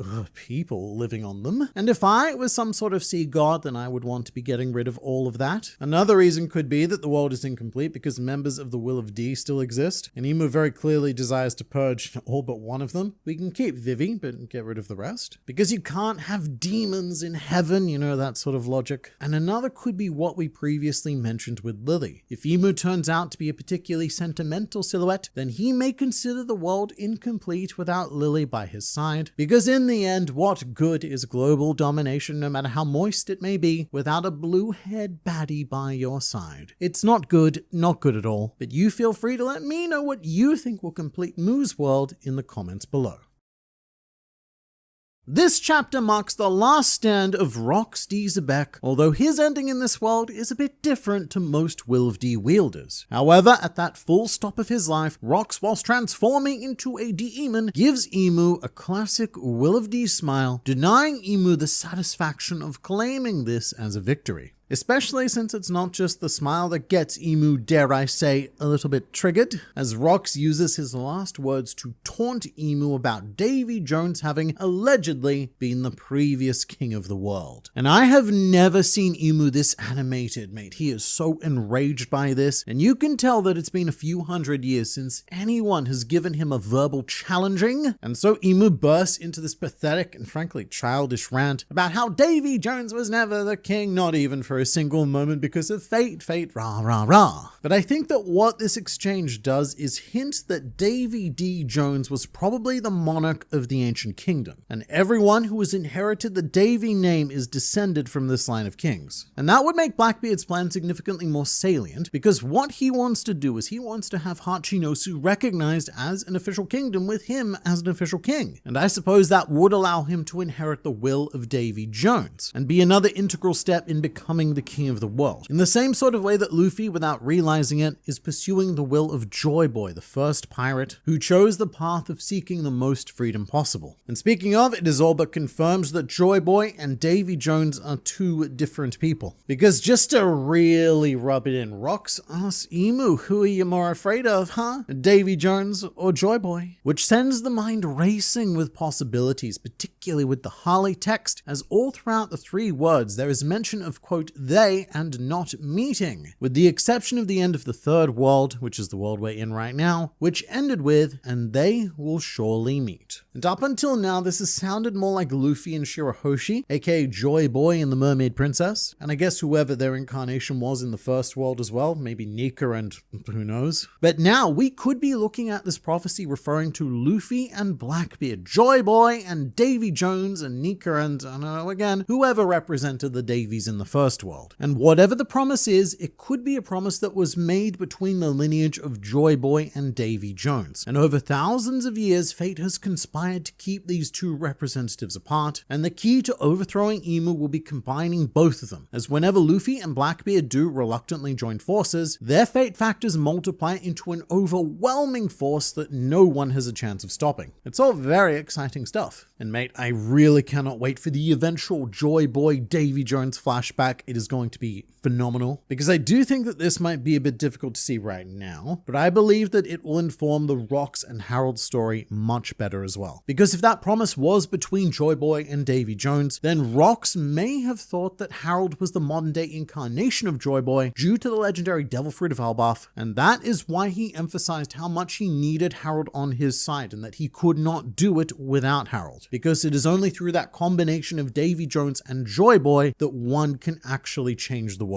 Imu also gets so upset in this section that he slips into that, that classic Bond villain trope of voluntarily revealing a key part of his plan, which in this case is to commandeer the giants, which is what we're seeing right now in Elbaf. I just find it funny because it was completely unprovoked. And I guess it was almost like Imu was trying to inflict as much despair as possible onto Rocks in response to what Rocks did to him, and it does seem to have worked. Rocks, he gets a bit miffed. He tells Imu to stay away from Harold the Giants. They want peace, not you, Dark Silhouetteman. But this is the moment where Domy Reversy takes full control, which does add to the theory that Domy Reversy acts sort of like emotional quicksand. The more you rage against it, the more it ensnares you. And it's at this point that Imu orders Rocks to put an end to Davy's dream. And obviously the word dream is always to be taken with the utmost of seriousness in One Piece. Imu's command here is the most sinister thing one could possibly order. However, little does Imu know that a man's dreams never die. And every time that I go back on Jaya, it is going to feel so different now, knowing that Blackbeard is almost certainly carrying the dream and will of Davy Jones, and at the same time encouraging the man with the will of Joy Boy. One Piece is like a stock market that cannot lose. Every single panel only appreciates over time. But from this point on, Demon Rocks is let loose and he deals with Big Mom and Kaido with, frankly, an embarrassing degree of ease. And the most baffling thing is that neither of them seem to understand that Rocks isn't Rocks anymore, which is odd because they see him get skewered by Imu. He goes fangs and wings and demonic glowy eyes. And Big Mom's just like, Rocks, mate, how dare you attack us? What's wrong with you?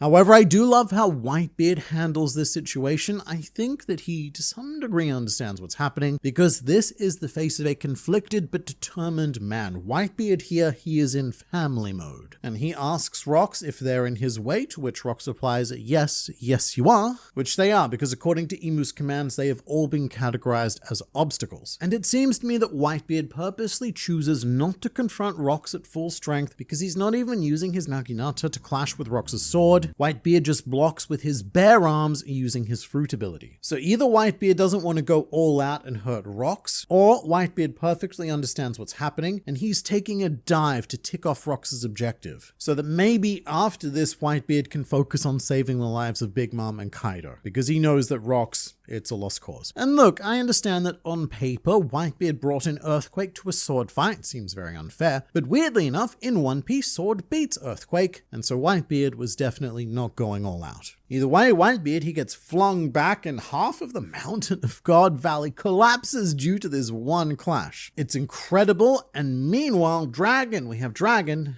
on the floor. In the last chapter review, I said that after God Valley, Dragon will probably be feeling a bit like Luffy did after Marineford after failing to save Ace. And I think I had the right idea, but the wrong arc, as this image of Dragon collapsed in despair on the ground, believing himself to be unable to save even a singular babby, is most definitely a reference to Luffy in chapter 513, after all of the Straw Hats are popped away by Bartholomew Kuma. And so what we have here is the trademark monkey family despair pose. Tel père, tel fils. peace. And the Sabati reference is especially strong because we also have the contrast of Kuma in this chapter, who's still busy being an actual hero, and that is exactly what he was doing on Sabati, even if we didn't realize it at the time. Kuma was saving us. And just to keep jerking off this decision, as I pointed out before, Dragon was 17 years old at the time of God Valley, just as Luffy was 17 years old when the Straw Hats were separated on Sabati Archipelago. So both father and son appear to have experienced this catastrophe at the exact same stage in their lives, which is sad for Dragon at the moment, very sad, but it's also great news for what's to come in approximately 2 years from now. But amongst all of the chaos of this chapter, we have a lot of treasure plot points to wrap up happening in the background, which are not to be looked over because they set up such a huge amount of how the world goes on to become what it does today. The Roger Pirates obviously make off with an insane amount of chests, billions and billions of berries being loaded onto their ship, and I really do think that this is how Roger earns the wealth in the wealth, fame, and power Triforce that would one day crown him Pirate King, which is a path that I think Luffy will follow as well. For a story about pirates seeking treasure, we typically don't see the Straw Hats engage in traditional treasure hunting, with the key exception of Skypiea, and even though Luffy's definition of the Pirate King is the most free person in the world, for that world to accept him, Luffy will probably need to follow the framework of Roger's ascension, and so the Straw Hats are going to find themselves with a pretty amazing score at some point later in the series. And this is easily missable, but Baby Shanks also appears in this chapter. He's in a chest being carried away, I believe by Taro, and it's quite cute because you can see these Zs, or Z's for my American viewers, emanating from the chest. So right here, during God Valley's most desperate moment, Baby Shanks, he's just having a nap. Being carried in this chest is, I guess, acting as a gentle rocking chair for him. But it's also during this treasure montage where, again, you realize just how easily the entire world could have changed with the smallest of actions. As the Roger Pirates are not the only one to divvy up this loot, Shiki also gets away with a chest. Captain John's probably going to use his powers to take some as well. And just imagine what would have happened if, say, Shanks had been in the chest that Shiki stole. No one knew what was in their chest. The Roger Pirates didn't abduct a child on purpose. That would be rather nefarious. Very pirate thing to do, though. But fate really had to work overtime to make sure that Shanks wasn't going to grow up to be Golden Lion Shanks. But speaking of Shiki, we only see him with one chest. That's still a pretty big deal. That's 1 billion berries right there. But I am a bit surprised that Shiki doesn't have a few more, though, especially because of his Devil Fruit ability. Shiki doesn't need to actually carry any of the chests. All he needs to do is touch them and he can make them float. So you could just go tappa tappa tappa and have everything follow him to glory. Because that's the crazy thing about Shiki. He doesn't even need a vessel to escape. He can just fly away with as much treasure as he managed to greedily molest, because his Devil Fruit is just that overpowered. But also ships in One Piece, they're quite expensive. According to Water 7 prices, a brand new ship goes for around 300 million berries. So one chest of 1 billion berries, it's not going to build Shiki's 50 ship fleet. It's going to build maybe 3 and a bit of them. But of course, whatever John gets away with is probably going to become his legendary treasure, which is the setup to Buggy's entire life, leading him to become an Emperor of the Sea. And as for Gansui, we catch up with him as well. As suspected, he was beaten by Shiki, and we don't really know anything about Gansui's future except that he needs to die at some point. He needs to die so that he can become one of Moria's zombie generals. You can see here, this is Gansui's corpse being punched by a Frankie. And the same is true of Captain John, of course. He appears as a corpse on Thriller Bark as well. But I don't think that John can die here because he still needs time to establish that whole legendary treasure thing and become a captain and get mutinied in his own right. With Gansui, I feel like he could die here, but also probably definitely not, because Moria needs to have an opportunity to attain his corpse before it decomposes, and Moria's not even going to start on that quest for another 15 years at this point. So I do think that the Rocks Pirates in general are unlikely to die on God Valley. But I think my favorite part of this chapter was the involvement of young Bartholomew Kuma, who is still on the island, desperately trying to save as many people as he possibly can. And at least one of those people happens to be a very important figure in the future. Our hero Kuma has set up a lot more than we thought, and not all of it is necessarily good. Before we go into that though, Kuma's continued presence at this stage of God Valley is quite interesting because his portion of the God Valley flashback ended with confronting Saint Saturn. And what we were shown directly after that was Roger telling Domy Reversy Rocks to wait. And so the implication here would be that Kuma confronts Saint Saturn around now. But that's clearly not how things actually played out, and this is a bit of time shenaniganry, because Saturn is currently being controlled by Imu, and I believe that we see Kuma popping himself away right before Rocks kills him. So somehow Kuma Kuma managed to escape from Saint Saturn and continue to save more lives. Here's the thing about this Kuma scene though. What Oda did was set it up as a bit of a savior mystery, and we eventually learn that he saves Eris and Teach, but when Kuma sees a person, we cut to shots of Captain John, Ganzui, and Shiki, and it's making the readers think, which one of these people did Kuma see? And I don't think it's entirely out of the realm of possibility to suggest that Kuma may have actually saved any one of them as well, in addition to Eris and Teach. Especially John, because he seems to be in particularly rough shape and probably, I don't know, it doesn't look like he'd be able to make it off the island alone. And Kuma, he's not discriminating here, he's just out to save as many lives as possible. If he came across a wounded Captain John, he'd be all like, no worries mate, pop. So it could also be that several members of the Rocks Pirates owed their lives to Kuma, whether they deserved that salvation or not. But Oda keeps hitting us with the true heroics of Kuma, because during this part we have Ivankov telling Kuma that they need to leave because their lives are going to be in danger at this point. But that doesn't even factor into the Kuma brain maths. Kuma is a true hero, willing to give his own life to save another, no matter how young, old, good, evil, any factor really. He is truly selfless, and that does lead us into the grand discussion of Kuma saving Eris and Teach. Rocks, under Domy Reversy, was about to kill his wife and child, and I think that may kill the idea that people under this spell can break free of it themselves, because Oda made sure to show just how much Rox's wife and child meant to him when Rox confronted Garling and decimated him over daring to target his family. So if someone of Rox's will can't combat it, I'm not sure if anyone can, at least not without the assistance of the Sun God anyway. If the emotional theory turns out to be true, then it could be as simple as something being able to make you laugh and that breaking the spell. In any case though, what Kuma did on this day is that he saved the will of Davy. He rescued the man who would go on to become Marshal D. Teach, Blackbeard, the ultimate antagonist of One Piece, and likely to be the single most problematic entity standing between Luffy and achieving the dawn of the world. Which is amazing because Kuma is also responsible for saving Luffy. Kuma is the reason why we have a Luffy and a Blackbeard in the modern day, why we now have a Joy Boy and a Davy Jones, why we have a Sun God and a Sea and a Darkness God. And one of the cool things that this ties into is Egghead Island, because Dr. Vegapunk has seen these memories. Very little of what we're seeing now would be news to him, and it adds a lot to his death speech, particularly the part where he said, "I am not trying to convince you that their intent is evil. I will not apply the labels of good and evil at all, in fact, because I understand too little about him to begin with." Now, what Kuma did on God Valley, if One Piece wasn't a story with an obviously happy ending incoming, it could have doomed the entire world. Maybe not to become Moo's world, but to become whatever Blackbeard's intention is, which is also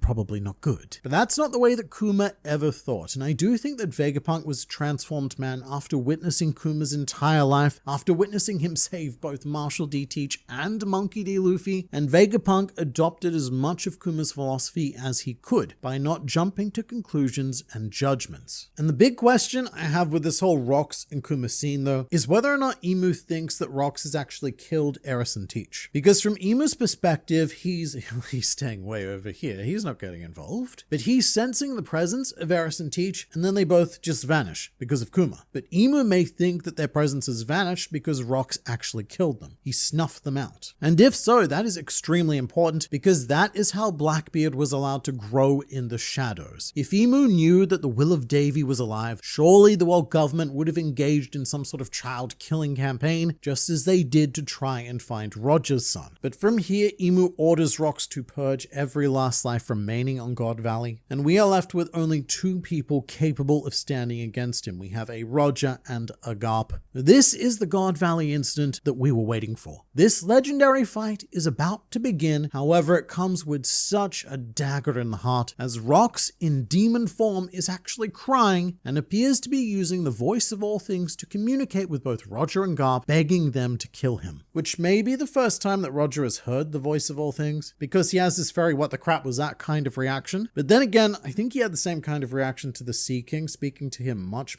later. Garp though, his face makes me think that he's heard the voice of all things before, because he's not at all surprised surprised that there's this mysterious noise in his mind brain. And I am so glad that there is no break next week, because it looks like God Valley may only have a single chapter remaining. I doubt that we'll have an extended fight with Roger, Rox, and Garp. That's just not how combat is usually handled in flashbacks. But I wouldn't be upset if we did have a multi-chapter fight, although the reality is that we could be done by next week and moving back to Elbaf shortly after. So you let me know in the comments what your thoughts on the chapter were and what your thoughts on the future are.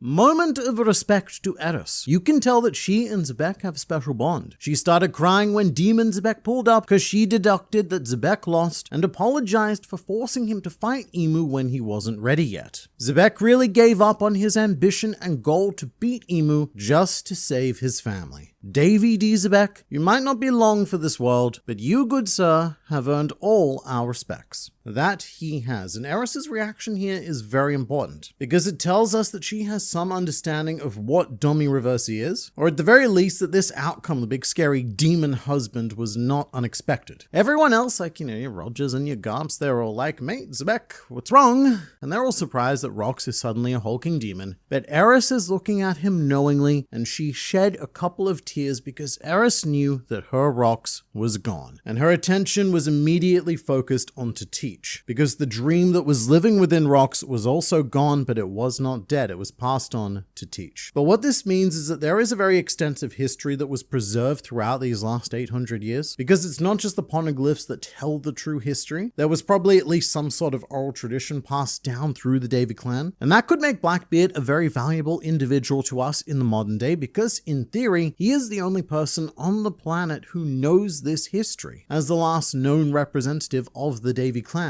And I don't know how this could happen, but I certainly do feel like Marshall D. Teach and Nico Robin should sit down one day and discuss their mutual hobby of archaeology and combine their knowledge of the past. And notably, Eris does also say that Rox was forced to fight Emu before he was ready, and to the best of our knowledge, Rox didn't manage to secure a single element that would have made him ready. Rox needed 2 devil fruits, he needed Harold, he needed the ancient Galilard giants, and as much as Rox ended up accomplishing through his life so much, in the end he still wasn't able to tick off a single main quest. He ran out of time and the final boss came to get him. And Eris just kept on dropping bombshells in this section because she also refers to Emu as that thing. And at this stage we've all but confirmed that Emu isn't actually a silhouette. What we see is what he is, whatever that is may be. Dragon seems like Usopp. Gods and demons running around, and you're just a dude with a rifle. Dragon is exactly like Usopp in this flashback. I mean, I shouldn't say exactly. Very different personalities, but they serve the same function. Dragon is the audience perspective of God Valley. Usopp is such a valuable straw hat because he reacts the way that any of us would react to all of the insane crap that the straw hats encounter, and Dragon is how we would experience God Valley. As a powerless human witnessing all of this horror. That's why Dragon is the one who gets all the reactions of heartbreak and disgust, while the gods of God Valley are playing out their interpersonal dramas on a stage built of human corpses. Eris has to be the luckiest woman in the history of the One Piece world. Imagine being a mother in a One Piece flashback, the God Valley flashback no less, and surviving through it. I mean, I'm gonna go ahead and say let's just wait and see, because the flashback as a whole is far from over. And just surviving God Valley, yes, it is a huge achievement for a mother in One Piece. There is no harder way to play the flashback game, but my thinking is that either Eris is still going to die tragically, as most mothers do, or if she survives, then she may become a twisted version of herself that ends up teaching and corrupting Blackbeard to mold him into what he is today, which could happen. Eris's grudge against the world government could be so strong that she goes down that more extremist path, and emotionally, Eris becomes the demon that the world government labeled her husband and her child as. Either way, I'm not feeling too comfortable about Eris at the moment, and the same goes for Ida, the other, so far, lucky flashback mother here.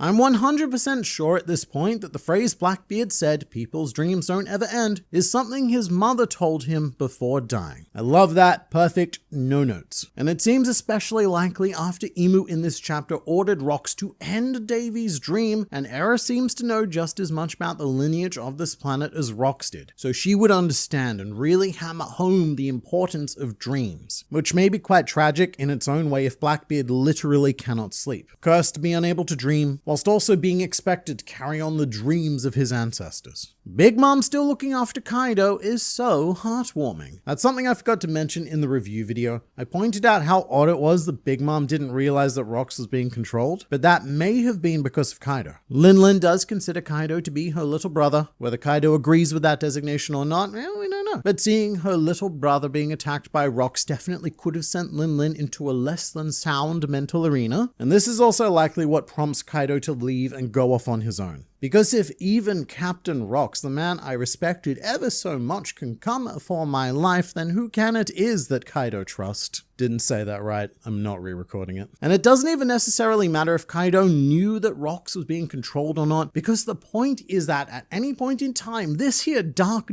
dildo can appear and turn your closest relationships into your demise. And that could be why Kaido chose to distance himself from Lin, because he may very well see her as an older sister, but he doesn't want to risk destroying that connection with one of them being Domy Reversied. And instead, what Kaido did was build a crew of people that he felt a less personal affinity towards. King, Queen, and Jack were never really on that same level. King was probably the closest, and he believed wholeheartedly in Kaido, but this event is what broke Kaido and led him to pursuing the philosophy of absolute power and dominance. That's what he wanted to do originally. He wanted to force Harold to engage in Rox's plan. Rox said, "Nah, mate." But look, now we've tried things Rox's way. This is how it turned out. Not amazing. So now it's time to try the Kaido way, which also didn't work out. I think we finally know why Kaido said only Haki transcends all. His crewmates with some of the most powerful devil fruits in the series couldn't stop Rox, while Garp and Roger's Haki will. It is pretty undeniable that as soon as Rox transformed, all three Devil Fruit users were one-shot, leaving only Roger and Garp remaining to take a stand against Rox, two of the most fruitless of beings. But in defense of the Fruit Nommers, Kaido was surprise attacked, Big Mom was enraged, and Whitebeard did not try to fight seriously. But even then, how likely is it that any one of them would have been able to bring down Rox? Maybe Whitebeard could have joined Roger and Garp, but I also think that this was about settling Will of D business. What this fight became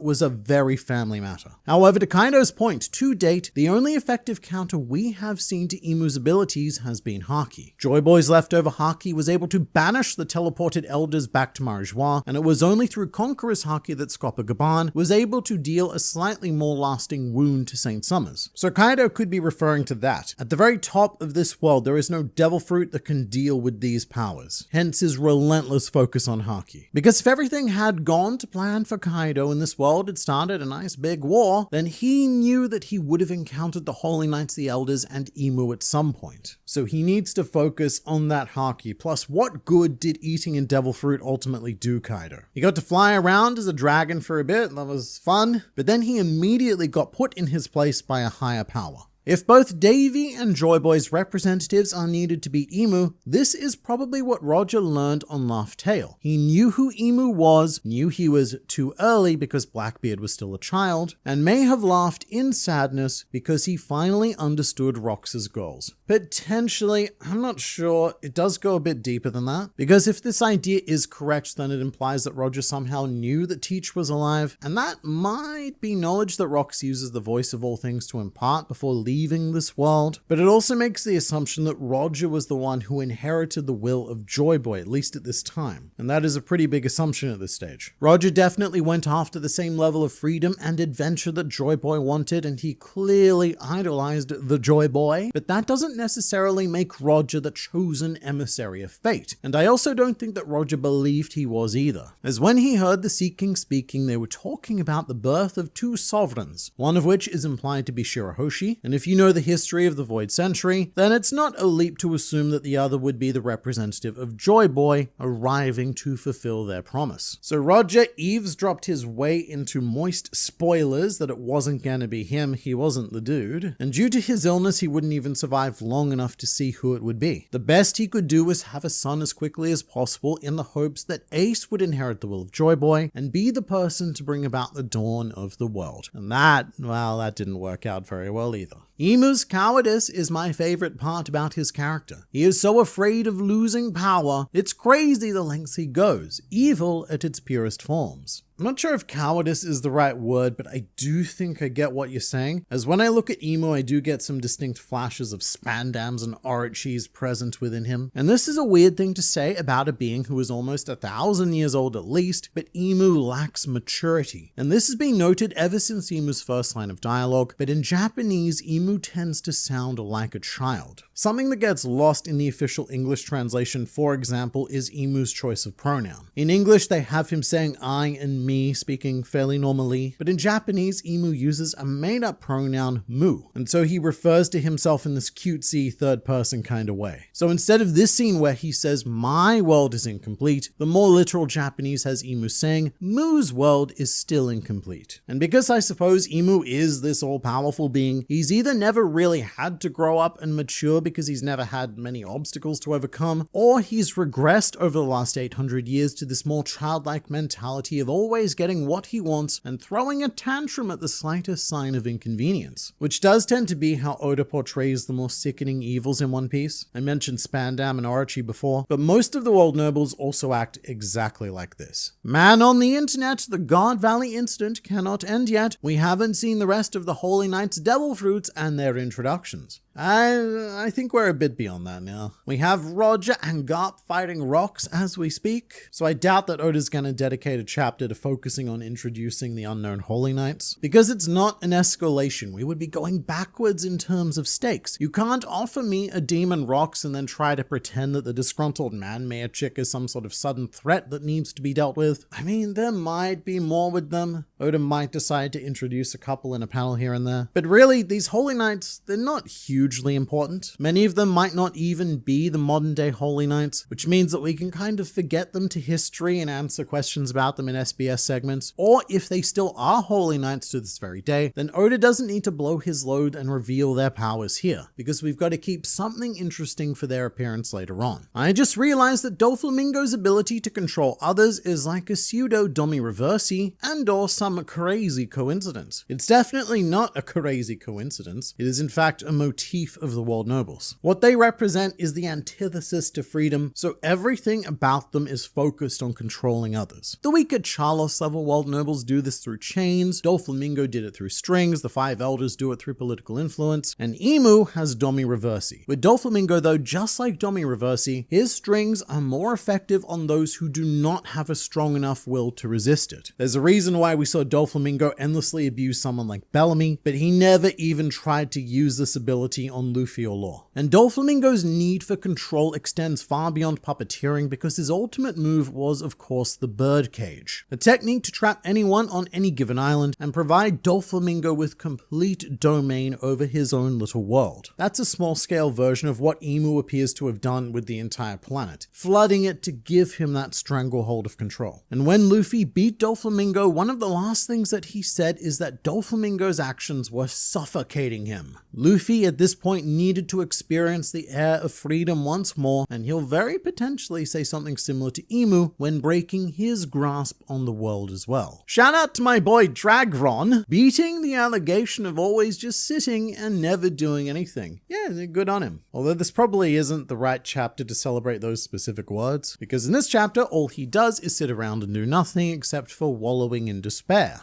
Doesn't Roger need to grow a moustache between now and discovering Shanks? That might seem like an odd question, but yes, according to Film Red, yes he does. This is Oda's sketch from Volume 4 Billion, which was the special Film Red book that was given to movie attendees, and it's quite vague. It depicts the Roger Pirates discovering Shanks, and you might have seen the fan redraw of this sketch, which is quite good, but Oda has drawn Roger with his captain's hat and what may be his moustache. Oda's sketch itself is quite vague, but the film is not at all, because we also saw this scene in Film Red. We see Roger and Rayleigh discovering Shanks in the chest, and there's Roger looking not at all as he did during the God Valley incident, very moustachesome. It's not just the moustache though, it is also the hat. At the time of God Valley, Roger was still wearing the straw hat, not the captain's hat. So this is a continuity mistake by Oda. But it is a mistake that comes from extended media. Extended media that was sold to us as morsels of canon, go and see the movie, but in the grand grand scheme of things, it doesn't affect anything because it was not a mistake made in the manga itself. Man on the internet, what are your thoughts about the One Piece anime becoming a seasonal show? So that was some pretty massive news that happened earlier this week. The One Piece anime is finally switching to a seasonal model. It'll only be doing a maximum of 26 episodes a year. They say maximum, so that means it could be less, but they'll be divided into 2 cours, probably of about 13 episodes each. And this is something that I've been asking for ever since this channel began about 10 years ago, and something that viewers have relentlessly been telling me would never happen and doesn't need to happen because pacing's fine, blah blah blah. They were wrong. You are wrong. And Toei themselves have now admitted as much. Because what I appreciate is that Toei was very open about why this needed to happen, and during their announcement they showed this lovely graphic of the Wano arc adaptation. On the left is the amount of manga chapters in Wano, 149, and on the right is the amount of anime episodes that those chapters were turned into, 192. So Wano had an adaptation rate of about 0.75 chapters per episode on average, which is, it's pretty bad. Don't get me wrong though, Wano had some amazing episodes, and what it really managed to do was breathe new life into the art and the direction of the anime, but my god NL, it was slow. And what Toei have now committed to with their seasonal model is adapting no less than 1 chapter per episode going forward, which might not sound like much because that is still not an amazing adaptation rate. Most shonen manga tend to do about 2 to 3 chapters per episode, but at the very least we will not be doing less than 1, because when we adapt less than 1 chapter, that's when the real bad episodes of One Piece tend to kick in. But here's why I didn't bother to make a full video on this topic. It's because as big of a change as this is, and as it may sound, it's not actually going to change much at all from what the current Egghead anime looks like. At the moment, Toei are adapting about a chapter an episode, and they take breaks every couple of weeks and insert a Chopper recap episode, and as it is in 2026, Toei are on track to produce somewhere close to 26 episodes since the return of One Piece after their 6-month break. 26, not including the Chopper recap episodes, of course. And it is probably going to be a few more than 26, but what this boils down to is that Toei are already doing their seasonal model, they're just doing it informally and without announcing it. This latest batch of Egghead episodes was a test and transition for it. But what that means is that if you're still not a fan of the current Egghead anime, then I don't think that this change is going to fix most of your problems. It is, however, undeniably the right thing to do, and I'm so glad that Toei are doing it, because the One Piece manga publishes about 30 chapters a year, and trying to sustain 50 or so episodes out of that 30 chapters just isn't doable. Kuma said he saw someone else right after we last saw Dragon in that chapter. My first thought was that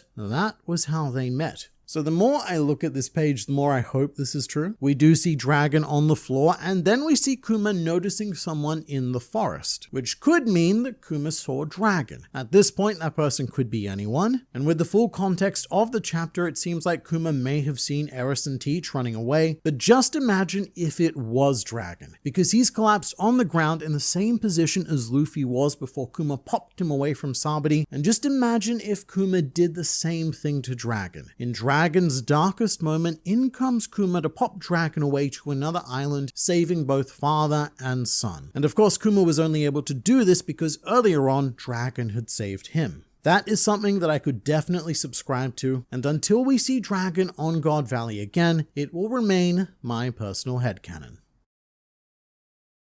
This is the end of Rocks D. Xebec, and despite going out with one of the biggest bangs that we have ever witnessed in the series, the reality of Xebec's end was more of a heartbreaking whimper as we now begin to wrap up this story and end our God Valley detour. But this is also one of those chapters that is packed with just an insane amount of weird Easter eggs, a lot of strange connections, some obvious stuff, but if you're purely taken with the spectacle of the fight as well as the emotion of the rocks, then I guarantee there is a lot in this chapter that you've probably missed. But you missing things in fictional pirate comics are why Australian men on the internet were created, and I want to start this video on a much lighter note as this chapter officially introduces us to a previous generation of pineapple named Polo. Polo Graham, father of Marco, who I suppose his full name is Marco Graham, maybe. And this appears to be a combination of two things. Obviously, you've got the play on Marco Polo, and we have actually seen Mr. Polo before. He was the guy in chapter 1162 that I said looked was suspiciously exactly like Marco and was probably his dad. And here you can see him kicking Silverax, so he's a pretty powersome dude in his own right. And I do know that over the past few weeks, several of you haven't been a huge fan of this whole Dad Valley flashback, because it just seems like everyone is related to everyone. This is where we revealed that Blackbeard is the son of Rox. It's also now heavily speculated that Eustace Kidd was the son of Captain John. The Capone Gang Beige is related to Don Marlon, Caribou, and Ochoku, Ganzui, and Mr. Five. And before the flashback even started, we were already walking down this road with the hint of Brook being the father of Gunko. This is such a dad and or potential dad heavy arc. And also this whole flashback is contextualized around Loki telling Harudin about their dad. But I do think that this works really well with the title of this chapter, which is Echoes, as one of the major beats that Oda was trying to accomplish in general is all about how the narrator speaks at the end of the chapter about the collapse of the Rocks Pirates and having these ongoing echo effects that we are still hearing to this very day. And in fact, you could describe the vast majority of One Piece as the results of these echoes. Except that with echoes, they usually get quieter as time goes on, and then they fade into non-existence. But with these God Valley echoes, I feel like they're only getting louder as time goes on. Such as the echo of Captain John having, incidentally, been the reason why Shanks ended up aboard the Ora Jackson. Shanks is now a pretty damn big echo in his own right, but of course he also inspired Monkey D. Luffy, who is the biggest echo of them all. But also not to be underestimated is the echo of the billions and billions of world noble value that has now been directly injected into the pirate economy, which will lead to the building of the future 4 Emperors of the Sea. So this is extremely easy to miss, but also bizarrely important not to if you can help it, because old mate Gil Buster makes another appearance in this chapter. If you haven't been keeping up with him, he's something of an Easter egg character, and he served as the protagonist of Oda's one-shot manga Wanted. And here he is in chapter 1165, carrying a sack of delicious treasures, and right next to him, would you look at that, is a very familiar ghost being, heavily implying that Gil Buster was the former user of Perona's devil fruit, the Horo Horo no Mi. And this might seem like a completely random choice to give to some dude in the background, but this is actually a direct reference to Wanted. In that one shot, Gil Buster killed a man named Wild Joe, who came back as a spooky ghost to haunt Gil. And Gil himself is also implied to have some connection to the spiritual world, or at least a connection greater than that of average. So Oda's just giving Gil Buster his equivalent One Piece world power, giving him a friendly ghost to tag along with him, and eventually this devil fruit will end up in the possession of Perona. And look, I don't want to keep milking Dad Valley, but we have seen a drawing of Perona as a child, and she was carrying a toy hollow. Although it would be pretty morbid if Gil Buster was her father, because his corpse ends up being one of Moria's zombie generals. Then again, Moria found Perona as a child, so imagine, right, if he killed Perona's father and then ended up raising her. Maybe, but probably not. And there's a lot of other Rocks Pirates wrap up in this chapter, and that's because we really shouldn't expect too much more of them going forward, perhaps even any of them in the rest of the flashback, because this is the moment that they all fracture and fall apart. Although interestingly, Silver Axe also appears to be a God Valley survivor. That's curious because he's a character who, as far as we're aware, was invented for this flashback. And there are people who have assorted theories, mostly that he's Admiral Zephyr from Film Z. I don't know how much I buy into that at the moment. It's a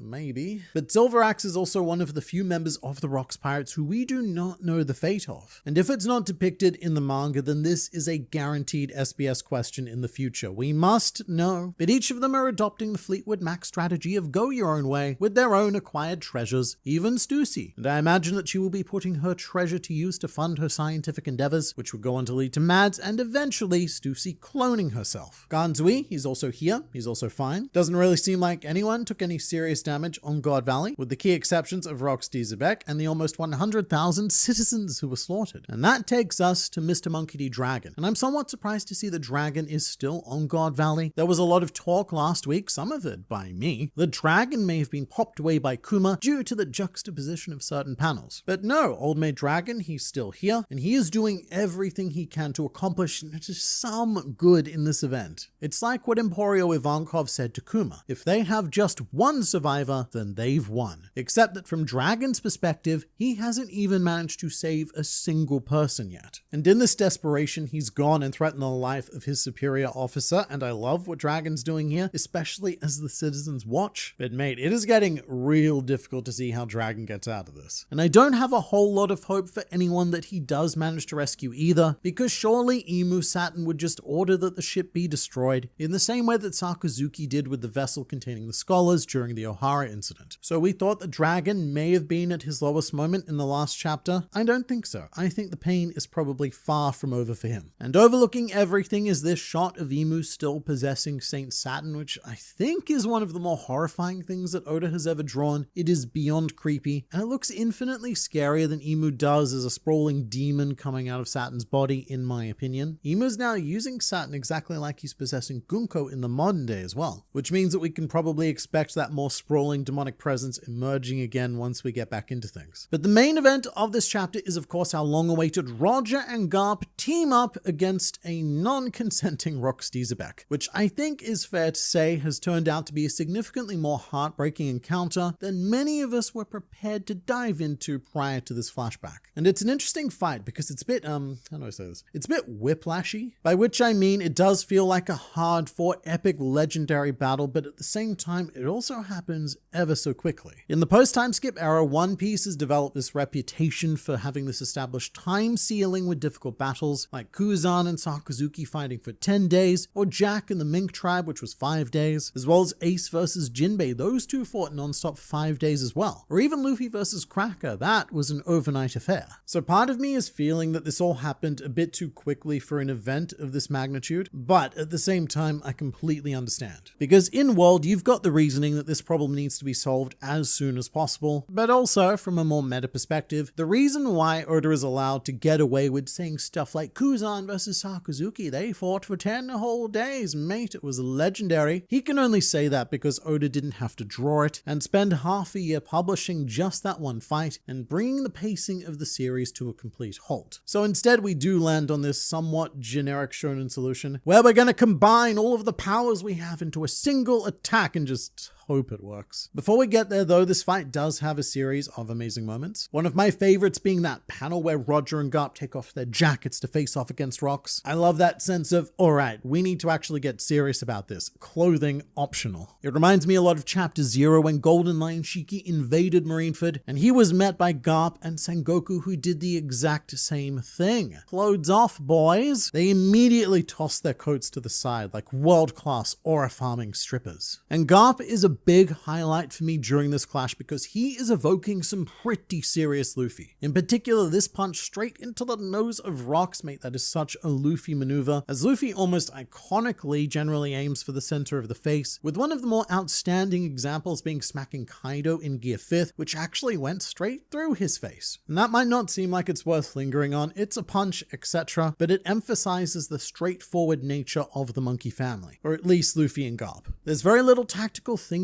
there's no going for unguarded vulnerabilities, it's very much just a contest of raw strength where Luffy and Garp both seek to overwhelm their opponents because they are that confident in their own willpower. I can't say this exact punch worked out for Garp though, as he was immediately repelled by rocks, but it's still a moment where you can see with pure clarity that similarity between Luffy and Garp as grandson and grandfather. With another key aspect that I loved about Garp being his final attack at the end of the chapter, because he is whipping out a Gatling style technique, which is very reminiscent of Luffy, and I think this may be the first time that we have seen Garp use a multi-punch attack. Throughout every other Garp fight I can think of at the moment, he's handled himself in a very One-Punch Man sort of way, favoring single powerful strikes over the barrage approach, and I guess that makes sense because his epithet is Garp the Fist, not Garp the Fists plural, so it is very, very cool to see him going all out like this, and my only criticism is that I just want more of it. Also, I don't know if this is just my character bias, but I was expecting to see Roger evoke Ace a bit more in a fight like this, but what I actually ended up seeing is a lot of Zoro, especially in this panel where Roger is about to perform his overhead strike. It gave me flashbacks to when Zoro did his overhead attack against Kaido during the raid, and yeah, it's not exactly the same position. Zoro's positioning has one hand on the sword whilst Roger has two. I think that's because Roger is a two-handed swordsman in general though, that much is becoming very clear throughout all of this, which is likely how he taught Shanks to wield a sword as well, and subsequently why Mihawk doesn't want to fight Shanks following East Blue, because after losing an arm, Shanks doesn't have access to his two-handed style. And while Roger definitely wasn't in his prime during God Valley, he is still performing pretty ridiculous feats, because he does have the Haki trail effect on his sword. Always love seeing that, very cool. And I have to say, the semantic battle in the fan base over whether or not Roger was a swordsman is getting harder and harder to make the excuse that he wasn't. The traditional wisdom has always been that Roger uses his sword as a piece of versatile flair, and that his true fighting style was going to be a hand-to-hand Haki powerhouse more akin to Luffy. But that impression is completely gone now, and we may have to start asking awkward questions like, before Mihawk, was Roger the world's greatest swordsman? And are Luffy and Zoro both looking to inherit a title that was held by the same man? It's not all action here though, because Roger and Garp do take an important but brief break to discuss current events, with Roger asking Garp whether or not he knew about this dark demonica business that we now call Emu, and Roger points out it's pretty ridiculous to associate that being with justice, to which Garp, and I guess all of us would agree, but then something very unexpected, which is that Roger appears to invite Garp to join his crew. But Garp declines because despite seeing the truth of the justice that the world government stands for, he wants to remain in order to protect the Marines, which, depending on the translation you've read, I just want to clarify that Garp said Kaihei, which refers to individual soldiers, as opposed to Kaigun, which is the Marine organization in general. So he wants to protect them in addition to the almost 200 countries that come under the umbrella of the world government and all of those millions and millions of citizens. But this is definitely going to be the start of a something with Garp. During the God Valley flashback, it has been more popular than ever to pile onto Mr. Garp for remaining with the Marines after all of this, but he clearly has his own vision of justice and reform that he's been working towards, and just as Dragon refuses to abandon the innocent lives of God Valley, Garp refuses to abandon the current world government citizens to whatever fate may occur should he not be there. Because think about this, what happens in a world where Garp isn't the hero of the Marines? Well, what happens is someone like Sakazuki comes along and probably fills that void of being viewed as a hero, and that is a much darker world. Not just one where Sakazuki is in charge like he is today, but one where Sakazuki is viewed as morally correct, where he is the hero, because we don't have a better example to look up to. But to the main man of the chapter, I'm afraid it is finally time to say goodbye to Rox Xebec. However, he goes out with a hell of a showing, such as performing this ridiculously cool Haki barrier that repels both Garp and Roger, and I love the way it's drawn, because it makes it look like Demon Rox is warping the space around him. It's really trippy. And following that clash, we have another series sky splitting, which is now one of those markers that we need to have to show that a clash is on that top tier level. No sky split? What are we even doing here? And arguably, Rox, like Luffy did after achieving Gear 5th, performed the sky split mostly on his own, since Roger and Garp's attacks were negated by this, whereas the other sky splittings tend to be a show of more equal-sided power. But in many ways, I do feel like this chapter acts as a funeral for Rox. He's still alive,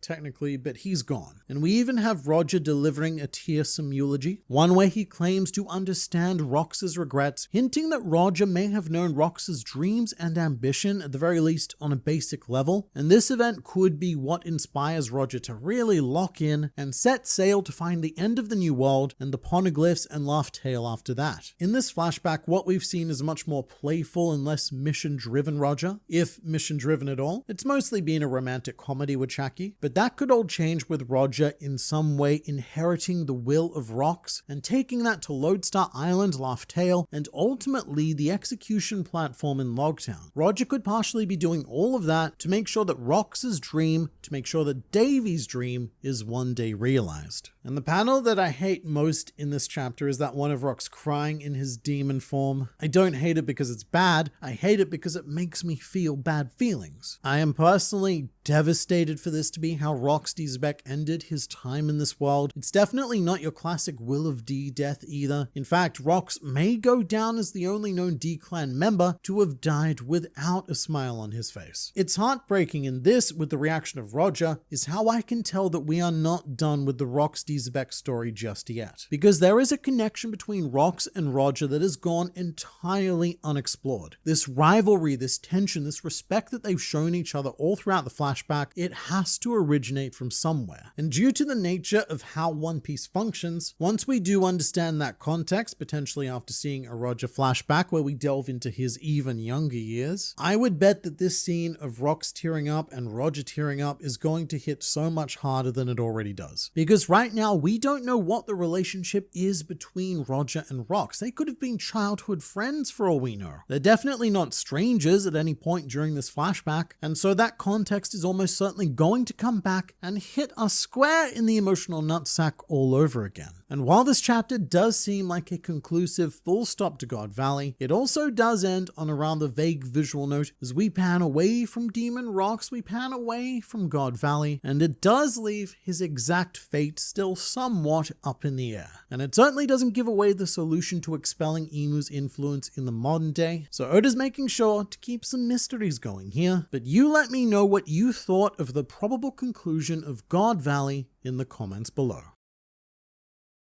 Am I missing something? Rox isn't beaten yet. Well, we don't see him go, you have defeated me, now Rox, can pass on to the next world. Goodbye. We don't see that, but the implications are still there. You've got Roger and Garp setting up that the fight can only last one more attack, so they pour everything they have into it. Also, we have Imu leaving the island, considering the matter done. So even if Roger and Garp have failed, there is no one else left on the island to deal with Rox. And it's the text from the narrator afterwards that appears to put the full stop on the God Valley incident, giving an epilogue to the Rox Pirates as an organization. I do agree though that the exact fate of Rox is left extremely vague. And this is unfortunately one of those situations where One Piece has trained me not to believe what it is the author's trying to tell me. Oda has drawn far too many death scenes that don't turn out to be actual deaths that I am a bit skeptical of what's happening here, and I hope that the next chapter confirms one way or the other that Rox has passed on, and the only way I think I would fully believe that is if it came directly from Roger or Garp. It needs to be confirmed by one of those two, anyone else is unreliable. And if we don't get that confirmation, well, here's what happens. We spend the next however many years making theory after theory stating that Rox is still alive in this world, not in the way that we knew him in this flashback, but in a twisted semi-demon form, working and lurking in the shadows, potentially corrupting a Blackbeard into what he is today, and not aging because Domy Reversy is granting him eternal demonic youth. That is the danger of the world we're stepping into if we don't have an unambiguous conclusion in the next chapter. Where did Roger's straw hat go? Is it an artist mistake, or did he lose it somehow in the height of battle? I had this thought originally as well, because Oda does make mistakes like this a lot more frequently these days. Thinking back to the beginning of Elbaf, there were missing straw hats everywhere. But when Roger's tossing his coat to the side, you can see that the straw hat is tossed aside with it, which is actually, I don't know, kind of wild. I can't see Luffy ever doing something like that because of how ever so precious the hat is to him, and he'd only ever leave it in the hands of someone that he trusts like Nami or Usopp or Miscellaneous Rock. Good old trustworthy Rock. So I wonder if at this stage in Roger's life, he even understood the importance of the straw hat. Not that Luffy does, he has his own meaning attached to it. But Roger is taking a pretty big risk here by tossing away this symbol of inherited will. This is very potentially Joy Boy's hat that's being dumped on the floor, and it could have been absconded with by anyone, or even destroyed as collateral damage in the ensuing battle. The choice of Roger's attack name is unfortunately kind of tragic chronological foreshadowing in a way when you look at how Kagutsuchi's life went. So there's actually quite a bit that went into Roger's final attack that went over my head when I first read the chapter. So obviously the attack is partially named after Ace, which is probably because Roger's sword is named Ace, and here is Ace personified. Oda spent a lot of time drawing this for some reason. But the other part of the attack name is Kagutsuchi, the Shinto god of fire, and I think the whole name is Hino Kagutsuchi no Ace. And if you're a Demon Slayer fan, this is also where Hino Kami Kagura comes from. But in regards to after Ace, Kagutsuchi's birth was so violent and flamesome that it caused his mother's death, and his father, not very happy with this whole mother death business, then decided to execute his son. All of which is very similar to how Ace's life played out, with his birth taking Rouge's life and Ace himself ultimately being executed. Not by his father, but by an equally as mythologically appropriate method, as Kagutsuchi's body was cut into 8 pieces, which became 8 volcanoes, and our Ace in our series was killed by the closest thing that we have to a living volcano. And Kagutsuchi's body then went on to create other numerous deities, and that's where we find ourselves today, somewhat through inherited will, as Ace's death has created the rise of Sabo through inheriting his devil fruit. Luffy also carries on part of Ace with his series of red techniques, as well as Tama and Yamato, who are both inspired to become what they are today, or what they're trying to become today, through Ace. TLDR, it's an extremely well-chosen attack name. It foreshadows, rather tragically, Ace's entire life and death, and it's always worth looking into the inspirations behind these attack names. They call Emu a black thing. Does this mean that Emu is actually just the silhouette? Yeah, so depending on the translation, Emu is called a black thing or a black monster, and this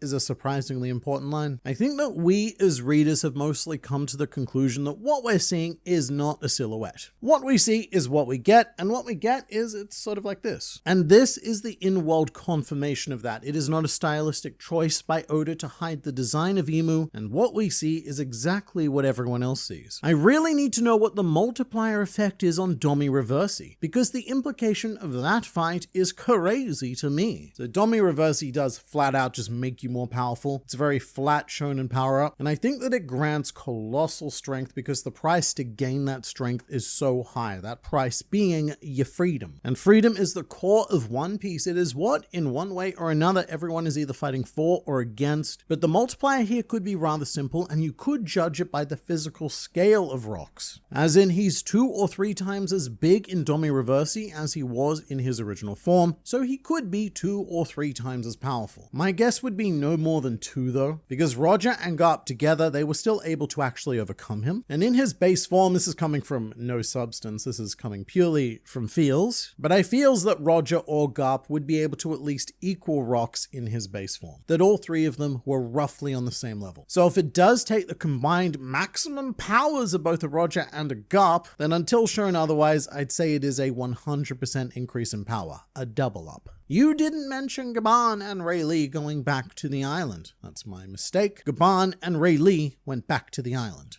And my guess is that this would be because of what Roger and Garp were talking about, that the result of their combined attack would leave all 3 of them out of commission, and whether we actually get to see it or not, it's probably going to be Rayleigh and Garp that end up saving Roger and Garp in their prone states. In the same way that it almost always falls to the Straw Hats to save Luffy after he's beaten the antagonist. Just a random question, has Ace met Rayleigh? Not to my knowledge. And I'm not even sure if Rayleigh knew that Ace was Roger's son. If he did, then surely he would have shown up at Marineford as well to prevent that slight execution of his best friend's child. And Rayleigh was watching the broadcast when Sengoku announced Ace's lineage to the world. So in that moment, I wonder if Rayleigh was thinking, I probably should have done something about this. But it's too late now, I'm already 3 or 4 drinks in. I love the contrast between Roger and Garp in this chapter. Roger is wearing a dark jacket with a white shirt underneath and black pants, while Garp is wearing a white jacket with a black shirt underneath and white pants. You know, speaking the language of costume design, there is a lot to say here. Roger with a dark jacket with the evil piratey exterior, yarr. But underneath that, bright white shirt, pretty decent guy. Well, wonderful. Not at all as evil as the world government makes him out to be, if at all, but still a little bit evil because of the black pants. And then you have Garp, who clads himself in the pristine white of justice, but underneath that justice there's a dark shirt, hinting at what at its most generous could be described as a more complex and grey kind of justice, and at worst the outright corruption of the purpose of the Marines serving the world government. It's incredible contrast by Oda. I don't think that Garp's shirt is actually black though, nor do I think that Roger's is white. However, in a black and white manga, color, it doesn't matter, it's all about the shades. And in fact, even though we have seen part of the God Valley incident animated, it's pretty difficult to tell what the actual colors will be for this portion. The first time we saw God Valley Garp colored, he was wearing a white shirt, but in the more recent recent anime adaptation of the Kuma flashback, the anime put him in a dark outfit with a light blue shirt. Very much the exact opposite of what we're seeing here, because in the manga we've got that flipped with a bright suit and a dark shirt. So I don't know, the color schemes of the anime, they're very unpredictable. And if the anime tackles the same event with,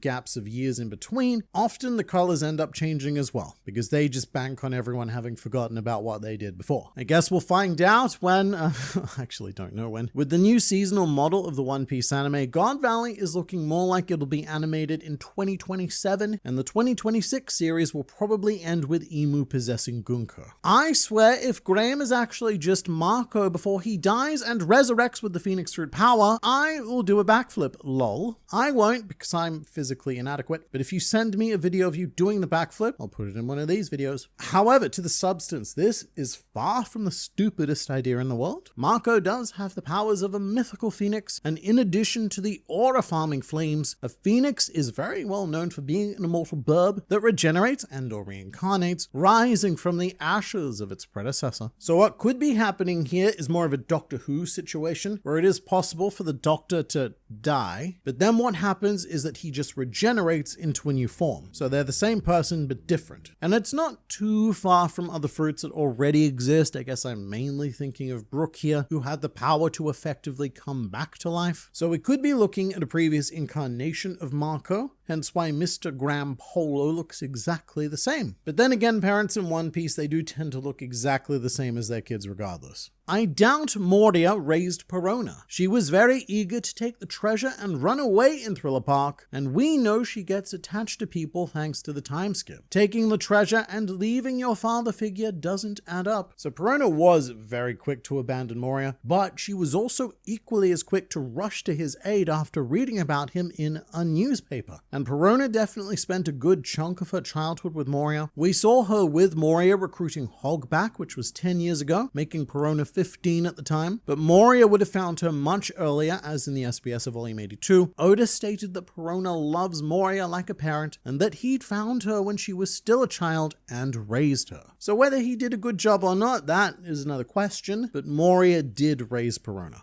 Did Cloudy Clover die with a smile? I thought he didn't. That's a reasonable point. In the last video, I said that Rox may be the only Will of D member to die without a smile, but from what we know, Clover died crying, like Rox is doing right now. And we don't see Clover pass on, so maybe he switched to, a little bit of a sneaky smile at the last second there. But the final panel we do have of his life to date is Clover lamenting the loss of the Tree of Knowledge, or more accurately, the potential loss of the voices of history that it contained. And I guess Clover was in a slightly similar situation to Rox. Clover had an ambition and the world government, they came in and rudely stopped it before Clover could attain it. So I can see Clover having a similar level of regret to Rox and having, I guess, a similar reaction. And with other Will of D members like your Rogers and your Rouges, they would have died without regret because they did exactly what it is they set out to do. Even Ace, whose life was cut tragically short, accomplished the goal of finding out whether or not it was a good thing that he was even born to begin with. Turns out that it was, because he found a family that loved him, and that was nice for a little bit.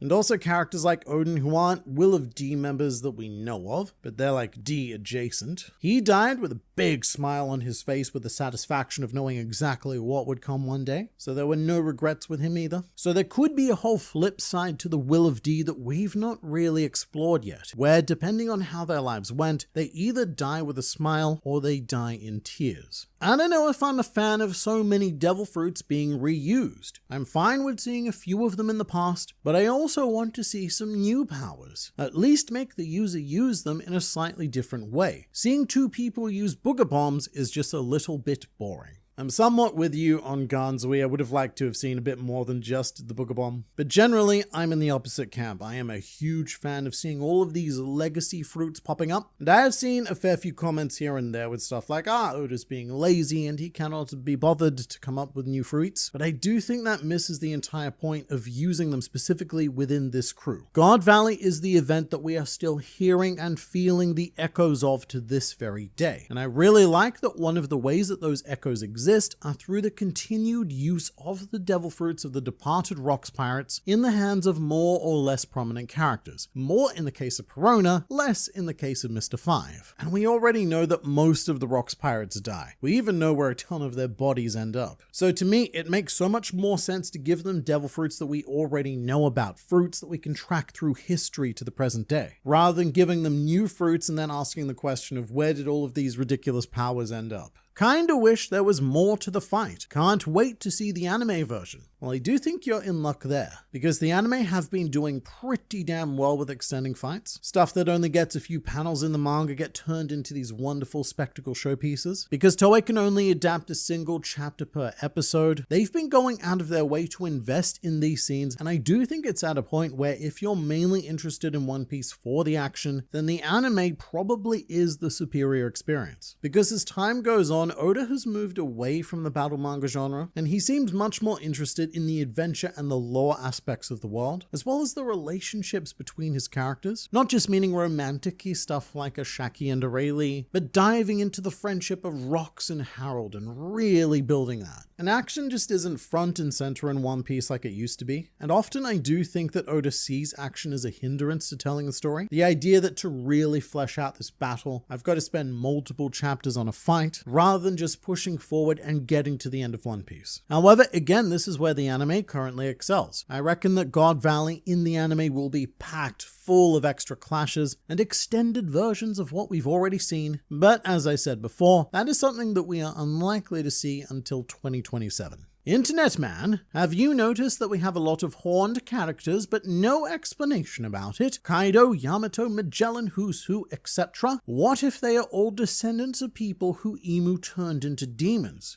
Not with Domy Reversy, but some other technique. I think there are explanations out there, but it mostly comes down to subtext. Not in Magellan's case though, this one is just text, because during Impel Down we saw him take his horns off and put them on his hands, and use them to try to poison Impale Luffy. But as for the rest of the horned individuals mentioned, at this stage I believe they are implied to be descendants of the ancient giants. This was actually a major point of discussion earlier in the year, before we got sucked into this amazing flashback detour. But if you look in the background of a lot of group shots on Elbaf, you will notice that quite a few giants, they have these horns as well. As did King Harold, of course. So at the moment, I assume that the Kaidos and Black Marias of the world also have this ancient giant lineage, especially in the case of Kaido and Black Maria, as they are both massive in size. And as for the more normal people like Who's Who or Caesar Clown, I'm not so sure about them. Especially Caesar. Caesar's horns, they aren't really Oni horns though, they're more like goat horns. And he feels more like he has some sort of mink mixed in with him. But there is also a theory that Domy Reversy played into this, and that the ancient giants were actually Domy Reversied, which is why they have that reputation for violence and bloodlust. And over the centuries, those qualities have been inherited, albeit watered down, by their descendants. I'm from Zambia, Lusaka, Africa. I love you guys. First to comment. So you weren't the first to comment, not even close, but you were the first to comment from Zambia. Quite possibly the first ever. And I'm honored because Zambia is one of those countries that I have so few viewers from that YouTube won't even show me the statistic for it. So you may indeed be the only one. Assuming that this is really the end of the God Valley incident, unless the next chapter continues there, then it's no surprise that we'll eventually see Loki, Harudin, and Harold again, along with what they did after learning about Rox's fate. But I am also curious on how many chapters there will be until we return to the present. So if this is the end and there's no more God Valley wrap up in the next chapter, then I think we're looking at about 3 to 5 chapters before we switch back to the present day. Remembering that this is the Elbaf arc, not the God Valley arc, so I don't think we're gonna blitz through the stuff that's taking place at the emotional center of this island. And Wano might be a standout example, but it's the closest comparison we have, as after Odin returned from his voyages with Whitebeard and Roger, it still took about 6 more chapters to finish the flashback. And so, at quickest, I think we might be back to the present day in the very last chapter of the year, but I suspect that the rest of 2025 is going to be dedicated to wrapping this up, and we're going to be cutting back to the crew in the new year.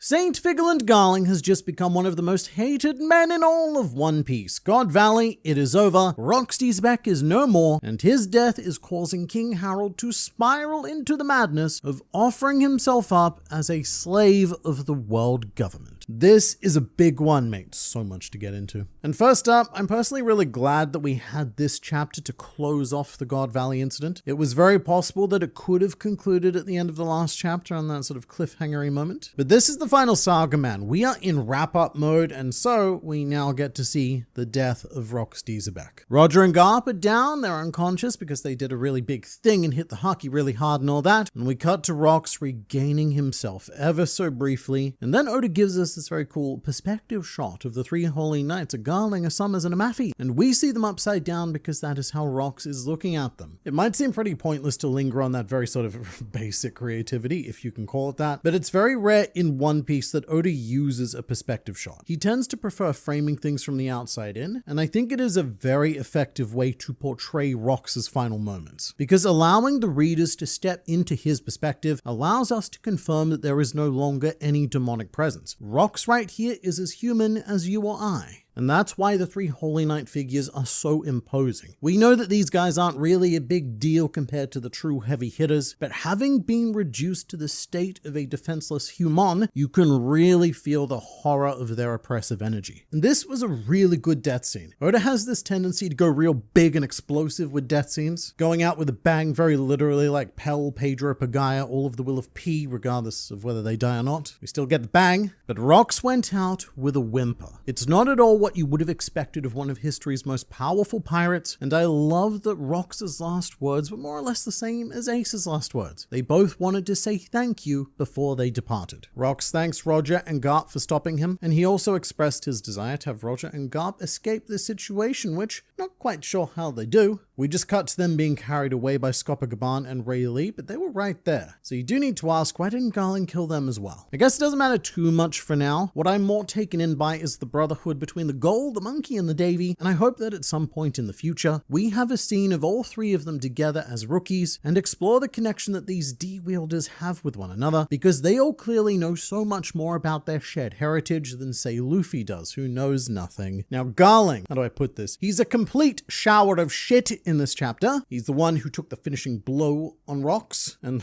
ladies and gentlemen, I give you your champion of God Valley. Prick. As much as I hate it, it is a very good move by Oda though, because Garling, he needed something to work with. He's set up as one of our final big bad antagonistmen, and I do hate him significantly more now, knowing that he came in at the last second to take Rox's life. Although that's his specialty, really, isn't it? Garling, he's a phenomenal fighter when he's up against the prone. Nothing else. So I'm very invested in seeing his downfall. And given his relation to Shanks, Garling was expected to be more of a combat powerhouse, and he still may be. I mean, he was up against Rox after all, so it's probably not a fair way to judge him, but young Garling feels to me more like a competent Spandam or Orochi kind of character, or the final evolution of whatever that archetype is. All of the negative personality traits, but combined with the power to actually back their dickery up. Modern Garling, old man Crescent Moon Garling, he does feel a bit different. He's much more reserved and he seems a lot less arrogant. However, we still have yet to see Elder Garling with his public mask off. Something tells me he's probably not changed too much in the grand scheme of things. And of course, Garling being the man to kill Rox makes Loki's overall situation that much more tragically hilarious, question mark, as his life has now been impacted by all three Figarlands. Figarland Garling killed his hero, Figarland Shanks stopped his ambition, and then Figarland Shamrock came down to take a shit on him and stab him with a dog sword. These Figarlands, mate, they're a problem, and they all have the same face. But back to Rox, there's a few different layers of tragedy happening here. One is that I do wonder if Rox could have survived if his crew came back for him like Rayleigh and Scopogaban went back for Roger and Garp. And I wonder if the message here is that if you want to reach this peak and fulfill this will business, you can't do it alone, just as Rox says to Loki later in the chapter, with all of the business about his desire to combine forces with Harold and become unstoppable, but also in the way that a pirate king needs his wings. And that's why Luffy may succeed where so many others have failed, because he has the backing of not just his wings, but his entire crew. And this does make me a bit bitter about the crumbling of the Rocks Pirates, how that occurred, because I'm still not personally sold on Big Mom, Kaido, and Whitebeard not realizing that Rocks wasn't himself. Like, how can you see your captain be transformed into an almost comically stereotypical demon after being pierced by this black monster and not go, hey guys, I think that something strange might be happening here. And if Whitebeard, Big Mom, and Kaido had as much faith in rocks as Rayleigh and Gaban did in Roger, then who knows what kind of world we'd be living in today. To be fair though, I don't even know what I'm looking at right now, because we see the disappearance of God Valley, and the metaphor here is like a stage curtain coming down with all the fog and such, and then something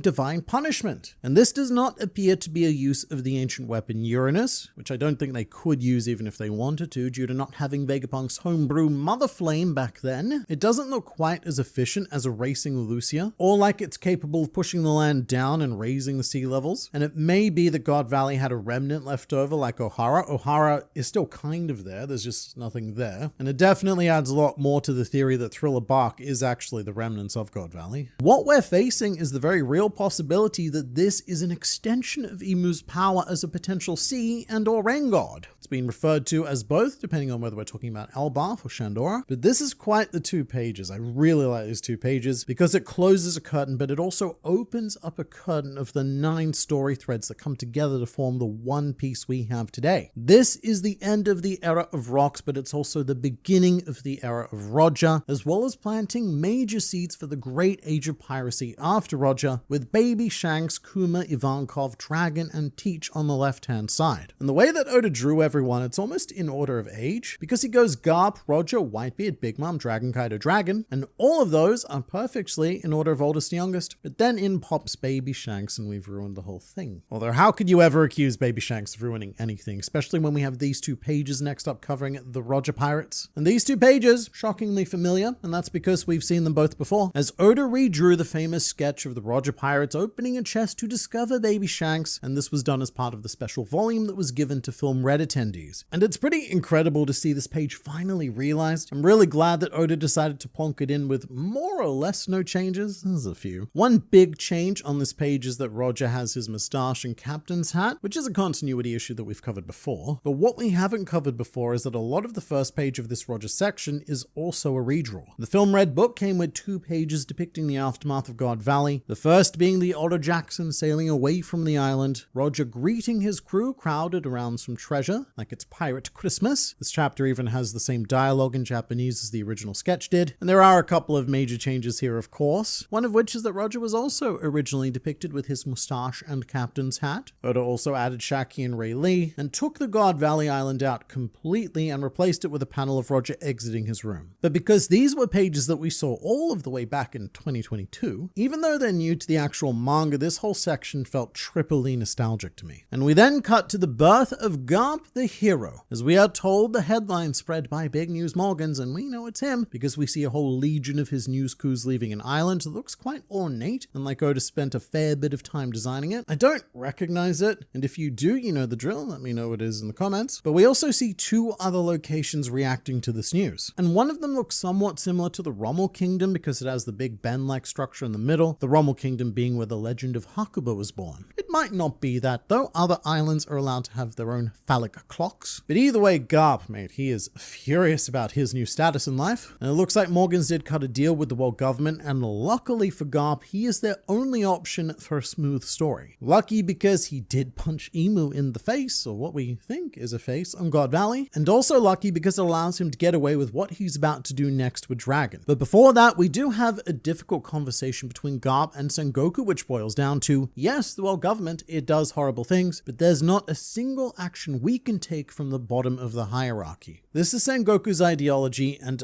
I get where he's coming from, but funnily enough, he's falling into the very same trap that Sakazuki would also fall into several decades later. Sengoku's plan seems to be to get promoted right to the top and then institute his own justice to change the world, which in Sengoku's case, I believe would have been for the better. In Sakazuki's circumstance, what he wanted to do was a much harsher approach to justice, but it doesn't matter in either case because both of them ended up being equally as powerless. I recently did a video about the trap of becoming a Marine Admiral, and about the higher up you go in this organization, the more power you have, but the less freedom you have to exercise it, which is why Dragon, with the lowest rank of everyone in the Marines, was the one most able to make a difference on God Valley. But it's also something that Garp is keenly aware of, and that's why from this moment on, he put a lot of distance between himself and the Marine hierarchy. And Garp, he's pretty disgusted by Sengoku Sengoku's logic. At the moment, I would give Sengoku the same benefit of the doubt that I've been giving Garp though. We don't know what he did during his time as Fleet Admiral, and he could be the reason why stuff like Sword exists. So he could have done a ton of good, but Garp does say that he will kill Sengoku if he ever becomes corrupted by the world government, perhaps foreshadowing for a certain man later on who's taking on the ideology of the world government. But for now, this is very reassuring to Sengoku. But Garp isn't really on board with Sengoku's logic here. He's definitely showcasing that trademark monkey desire to solve the problem right here and now by punching a dude. But Garp does acquiesce for the same reason that we've heard before, and it's because he feels a duty to protect those at the bottom of the hierarchy. Which doesn't just mean Marine soldiers, it means civilians. Civilians are the ones right at the bottom of the hierarchy. And we're actually given a number in this chapter. Sengoku says that the Marines have millions of personnel across the world, which is inclusive of all world government allied nations. And one of those millions, up until now, was Garp's own son. And I'm gonna jump to that now while we're on this topic. Later on in this chapter, we have a scene of Garp breaking Dragon out of prison, pretty immediately proving Garp's theory of the case in my opinion, because without someone like him sitting at the top to protect those at the bottom, Dragon likely would have been executed and there would be no revolutionary army today. And when I first saw Garp and Dragon on the same page, something felt rather strange to me, and I couldn't immediately work out what it was, but I think it's because this is the first time that we have seen the two of them interact in the series ever. We've seen Luffy and Garp a lot, and we've even got that one brief moment of Luffy and Dragon together at Logtown, but never Garp and Dragon, not until now. And despite what Dragon says here, we do know that he and Garp stay somewhat in contact. During Water 7, Garp revealed that Dragon had told him about his meeting with Luffy at Logtown, and of course Dragon assumedly gave Luffy to Garp to raise, so this relationship, not good at the moment, but it does appear to have healed at least a bit over time. Although Dragon uses a very special word to describe Garp, a word that Garp does not dispute. This word in Japanese is keibetsu, which is like a much stronger way of saying hate or despise. Those words feel quite light and generic compared to this. But this is the birth of the Dragon scowl. The face he's making here is much more what I'm used to seeing with Dragon. There's no more innocence, there's no more hope. Dragon has seen the true face of this world, and he is determined to destroy it. And before moving on, this chapter, very excitingly, also contained a character that I'm not sure I ever expected to see again. And if you look at the first panel of Garp in hospital, to his left is a curiously shaped fellow, and this appears to be a very young Dr. Fishbonen, who we've only ever seen once, and it was in chapter 594. He was the doctor overseeing Kobe's recovery, and he was also the one who diagnosed Kobe with Haki, as in he concluded that Kobe was a Haki user, not that he used Haki as part of the diagnosis process. Although, that would be fun too. Why don't more people do that? Surely there's got to be like some sort of medical use of observation Haki to like see into body. I'm getting off topic. But with that, we are officially back to the Elbaf portion of this Elbaf flashback, and it really is refreshing to see a lot of these characters again, especially Ida. We've been stuck in Rock's world for so many months that I almost forgot she existed, and that I now need to be extremely worried about her because she is a mother in a One Piece flashback. But I also feel like Ida has been extremely important in this flashback because she has been one of the sole sources of optimism for Harold Harridan and Loki, and also us as readers. So I'm very glad to see her again. But we do have a delightfully painful scene of Loki and Rox, and on this occasion Rox is not beating up a child, and we have Loki revealing that he thinks that Rox is the sun god Nika. And as it turns out, Rox didn't know who Nika was, which is slightly surprising given how much knowledge of the past he seems to have. He does know about Joy Boy at the very least, but then again he does come from the Davy side of this, and this really does add a lot to the idea that the descendants of Davy Jones and Joy Boy may be the ones referred to in the Harley text, the ones that never end up meeting, and the ones that will only meet at the end of the Third World. And Rox does this by claiming that Harold is the one who could have the kind of power that Loki's talking about. He is the one who could become the sun god, and if they joined forces, then no one would be capable of stopping them. Really putting a lot of pressure on Luffy and Blackbeard to somehow join together as well, which that's going to be a task. The story of Rox and Harold is one of pure tragedy. Two people who enjoyed each other's company and believed in one another, but their methods were too different. Whereas Luffy and Blackbeard, they keibetsu the crap out of one another. And it's not unprecedented for Luffy to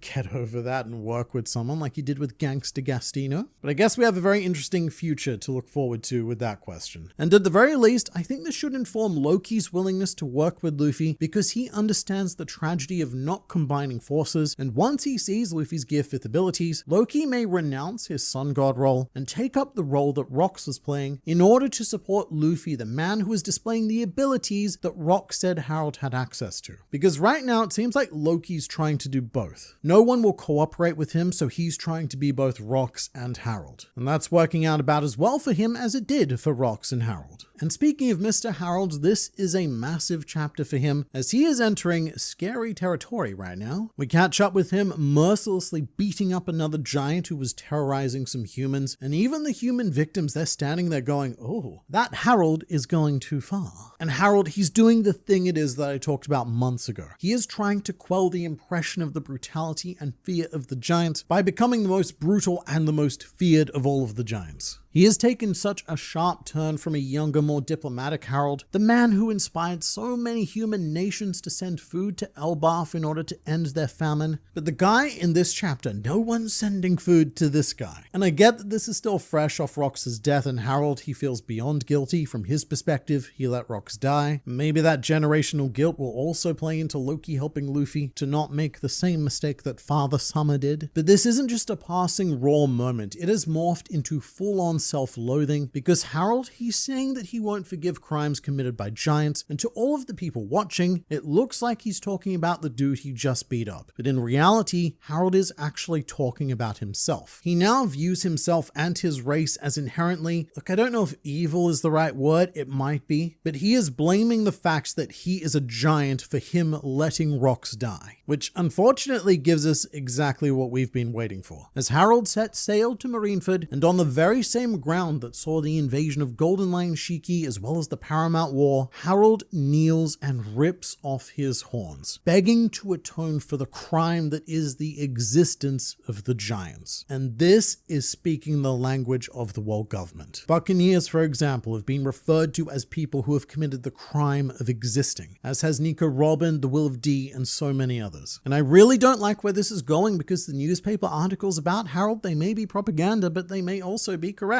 He could be turning into a mad king. If he genuinely believes that the giants are inherently evil, then sure, he may do everything he can to strive to create peace. But if Harold eventually comes to the conclusion that giants cannot be fixed and that peace can never happen, and that giants existing is a crime against humanity, then that could give us the answer to the slaughter in Orist Castle and why Harold had to be killed. And I really want to say that Harold has a better plan and isn't succumbing to this scenario, but it just really bothers me that he's using the language of the world government now, and that he seems to genuinely believe it. And just as Garp told Sengoku in this very chapter that he would kill Sengoku if his mind was ever corrupted by this world government ideology, this could be foreshadowing for the need to kill Harold after he adopts that same corruption, no matter how well-intentioned he may be. And don't get me wrong, the death of Rox was extremely sad, but this is a One Piece flashback. Extremely sad, that does not meet the bar for a flashback. And this is the beginning of the true gut-wrenching tragedy of the Elbaf arc. And you let me know what your questions, comments, and predictions for the future are in the comments below.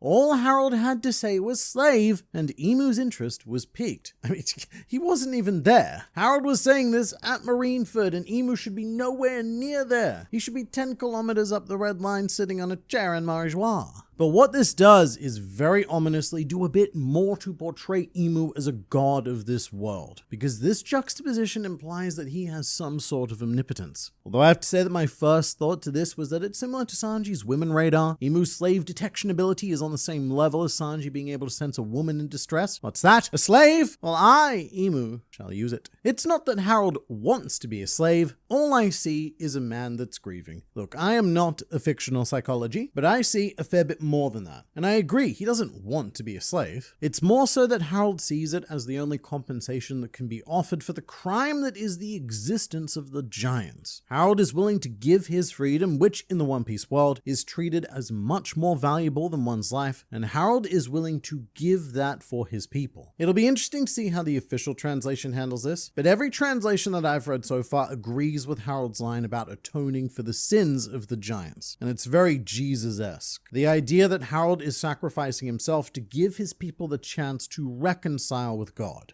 And I use the term God because this act, it does come with a very sinister twist in this context, with Imu being in the position of that god. So Harold thinks that he is granting his people salvation and the protection and the peace of the world government, but instead he is just feeding them to what could be a quite literal devil. And I do fear for what happens to Harold personally from here, because if Oda wants to keep going down this path, then who knows what Imu and the world nobles are going to make him endure to prove himself, and how that will only continue to warp Harold's perspective. Because the biggest issue here is that Harold doesn't even believe in himself. And for most of Harold's story, he has had that guiding principle of self-belief. The giants around him, they didn't believe that there could ever be peace with humans, and the humans that Harold sought out couldn't believe that there could ever be peace with giants. But Harold did. He saw a vision where humans and giants would one day live together in harmony. And through his belief alone, he managed to get this close to making it happen. But he's lost that belief now, because Harold himself has committed the sin of letting his best friend die, and that has warped his perception of his entire race. To him, the giants are all a bunch of filthy sinners who need to make sacrifices to be saved. Because letting your best friend die, that's an evil thing to do, and I, Harold, did that, therefore I, Harold, am an evil. And I guess the comment that I'm responding to isn't wrong. Harold is grieving, but it's not just for his loss. He is grieving for all giants, thinking that if nothing is done, then they are just condemned to this status. And that is just pain.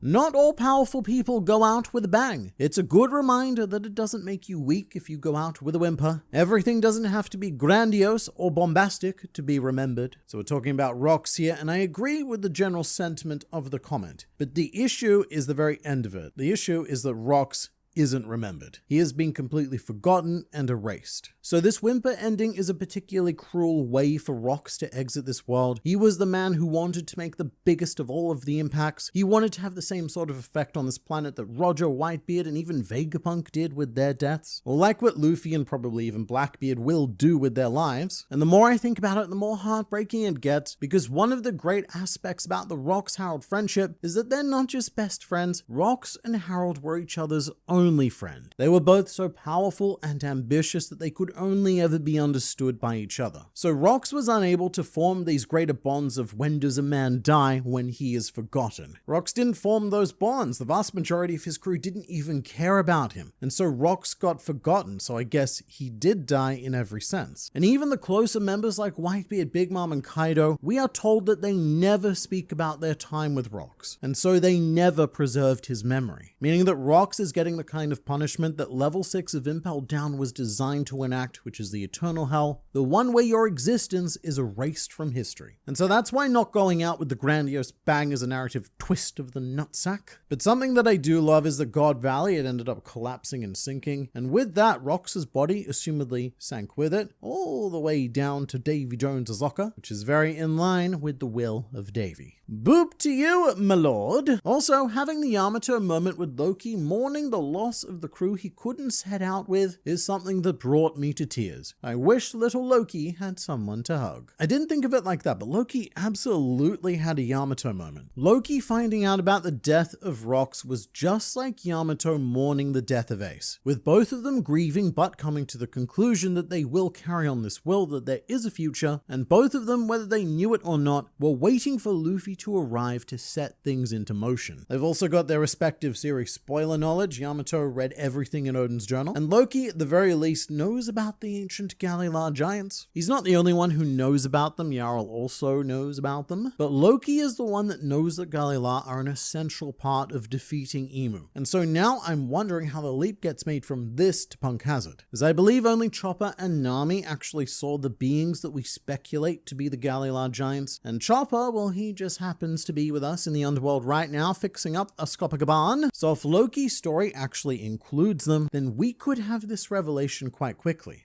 Did Morley make a cameo in this chapter? Right, this is why I make these videos, because even I completely miss this. I think it's because I was so engrossed with the pain of Harold. But in this panel, we have a couple of beaten up giants, and the one on the left, mate, it does look suspiciously like Morley. I don't think it's 100% guaranteed that it is, but Morley doesn't have one of those more generic Oda background designs, so it would have to be a pretty big artistic coincidence if it isn't. So we're still at 38 years ago right now. That means that Morley Rayleigh escaped Impel Down at least 62 years ago, could be more. And being a former criminal, sure, it might make some sense for Morley to be causing humans some trouble. It's not as if there's a revolutionary army available to join yet, but if this is Morley, then it's also probably pre-Okama Morley. And I suppose that this Okama business may have been an inner journey that was embarked upon after meeting Emporio Ivankov, who is still a child at this point. Something I love about this chapter is how Garp essentially says that he will be a guard dog for the people at the bottom. Is this why he dresses himself and his ship up like a dog? So a couple of things here. Firstly, I'm sorry to hear that you love this because this is a mistranslation. This does happen sometimes when the fan translation sacrifices accuracy for better sounding dialogue, whereas the official translation often does the opposite. They sacrifice natural sounding dialogue for accuracy. And in this case, the same thing happens with Sengoku's line about barking from the bottom of the cliff. In Japanese, it's just yelling, and in Japanese, Garp is just saying protecting, not being a guard dog. So the fan translation created this dog metaphor, which I will say that in spirit is kind of correct. Garp obviously dresses like a dog, and he has a ship with a dog figurehead. And the Marines in general, they often have various dog-related themes going on. Akainu means red dog, and he was the admiral most vehemently dedicated to the institution and to justice itself, or at the very least what he perceived to be justice. And then you've got Marines named after dogs like Doberman, or named and drawn as dogs like Dalmatian. But all Garp actually says is that there are people at the bottom who need to be protected. And I don't disagree with the reading of Garp as a dog in the grand scheme of One Piece. As a dog owner, they're the most wonderfully loyal creatures that anyone could ever ask for, and as much as they often get used as a metaphor for protecting power, in reality, dogs are much more of a symbol for protecting the common man. A few years ago, my mum was taking one of my dogs for a walk and she ended up injuring herself. She's old, happens. And according to her, my dog then immediately switched into protector mode and would not let anyone near her. And that is how I see Garp's philosophy towards all of this. He's not protecting the world government. It's not the institution he's interested in. He is defending the tens of millions of my mothers who injure themselves on walks, the defenseless people below him in the world government hierarchy. And I think it's a shame that guard dog was incorrectly chosen here because it does muddle people's readings of what's actually being said here. Does it justify all of the cruelty that the world government enact and all of the people that they destroy? No, absolutely not, but that is the choice. Garp has made the choice to look after one group of people, and Dragon has made a choice to focus on the other. Although one thing that is fantastically clear about this is the juxtaposition by Oda, as right after Garp says that there are people at the bottom of a cliff, we cut to Loki crying in the underworld at the bottom of a cliff that he's either been thrown off or flung himself off multiple times. And when you look at that, there's also a dog there. So even the incorrect guard dog line still kind of works with the art. The real mystery is where did Buggy come from if it wasn't the God Valley incident? That is right. Now that we've more or less solved this Shanks business, we have got much bigger clown-related topics to move on to. Buggy and Shanks are the same age, meaning that somewhere in the world there is probably a baby Buggy who ends up with the Roger Pirates via a method that we've never even come close to discovering, and Buggy is now, I guess, other than the egg on the Oro Jackson, the biggest mystery remaining within this crew. So according to his Vivia card, Buggy was born somewhere in the Grand Line, and I've been hearing suggestions that they may have found Buggy on Lodestar Island. But unfortunately, I don't think that works out timeline-wise. God Valley happened 38 years ago, which is a year after the Roger Pirates landed at Lodestar Island, the final accessible island in the New World. Which means that at the time of God Valley, they know all about the poneglyphs and everything. Roger has already essentially conquered more of the Grand Line than anyone else since the days of Joy Boy. But that's not what we're talking about. We were talking about Buggy. And on that note, there has been another revelation. One Piece was on the cover of this week's Weekly Shonen Jump, as it often is, and I love this cover, but Oda has now given us the official color scheme of Rocksteady Xebec, with his hair being clownsomely blue, and adding that bit more to the wild theory that Buggy is the second son of Rocksteady Xebec, which goes along with other evidences, like their bounty images being inexplicably exactly the same, and the general similarities of Cross Guild to the Rocks Pirates. I loved Rocks wanting Garp and Roger to escape. I also wonder if Rayleigh and Gaban ran into the Holy Knights. We still haven't seen the incident that caused such Summers to be afraid of Gaban. Yeah, I do wish that the chapter expanded a bit more on what happened between the death of Rox and the escape of Roger and Garp. And one way that you can read this is that Rayleigh and Gaban arrived in time to see Garland kill Rox, and thus prevent him from killing Roger and Garp. And Rayleigh does say that Rox was killed, not that Rox is dead, so there is the implication that he saw the action. So perhaps the Holy Knight trio tried to do the same with Roger and Garp, but they were stopped, and this is where the history between Scopper Gaban and St. Summers spawns from. I've spent this whole God Valley flashback just waiting to see the moment where Summers got his Gaban PTSD, and I do feel a little bit robbed because Oda went out of his way to make me hate St. Summers all that much more during this. You know, when he does the stuff of hunting down the children in trees, hoping that they'll fall onto some spikes, but having their parents jump on the spikes in time to save them and impale themselves. What a splendid hobby.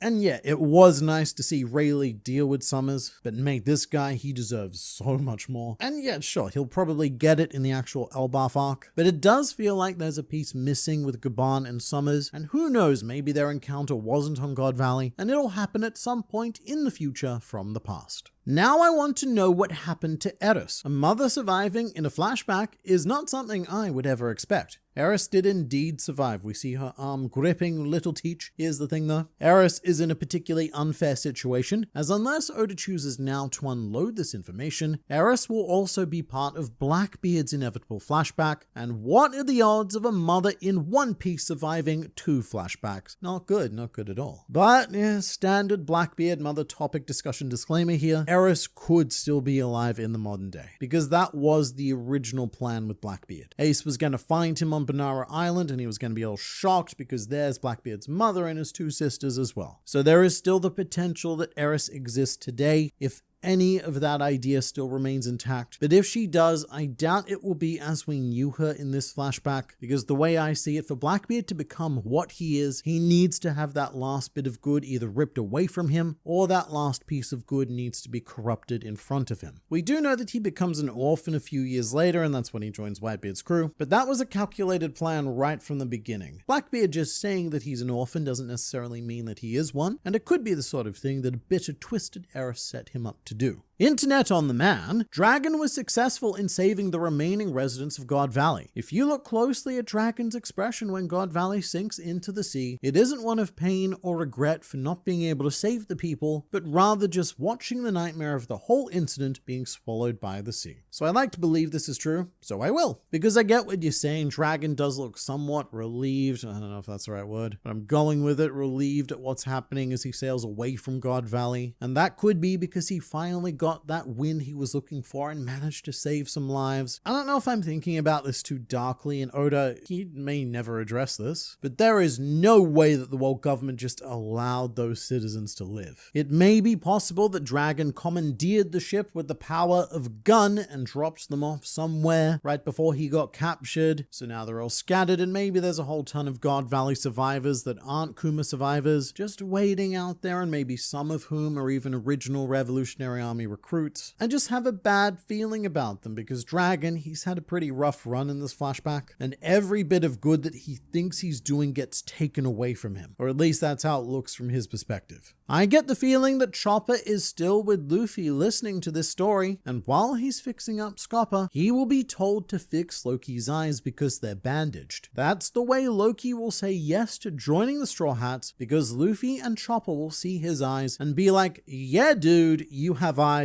that's cool. And that will soothe Loki's soul for being rejected even by his own mother. So something like that does seem like it's coming along in the future. Loki's eyes will be revealed and he'll be met with unexpected acceptance. Perhaps not only acceptance, but more of a damn, those are amazingly cool eyes, bro. I do hope that Oda handles it a bit differently though, just because it does risk being the exact same character beat that Charlotte Pudding had when she revealed her third eye to Sanji. Pudding had a very Loki-like story going on where she was shunned and rejected for that hideous third eye, and Sanji giving that eye a genuine compliment is what started the flip of her whole character. Or maybe One Piece is just so long and it has so many characters that repeating these beats are unavoidable. We'll find out soon enough, but also I have a point of admin to make. Many people on the internet have been saying that this is the final issue of Weekly Shonen Jump for the year, and look, that is true. But don't worry, because it's also not true. This confusion comes up every year because of the concept of cover dates, which is the very common practice of magazines being published on dates that are not their true dates, and it's supposedly to increase their shelf life because people are less likely to buy magazines past their use-by dates, and also legacy reasons like how it used to take forever to ship magazines into rural areas, and so the dates printed on them had to match the rough time period that they would reach those areas. TLDR, this was the last issue of 2025, and next week will be the first issue of 2026, which means that there is One Piece next week and for a few more weeks after that, and that's both a good and a bad thing as we rapidly head towards our own emotional destruction, bearing witness to the tragedy of King Harold.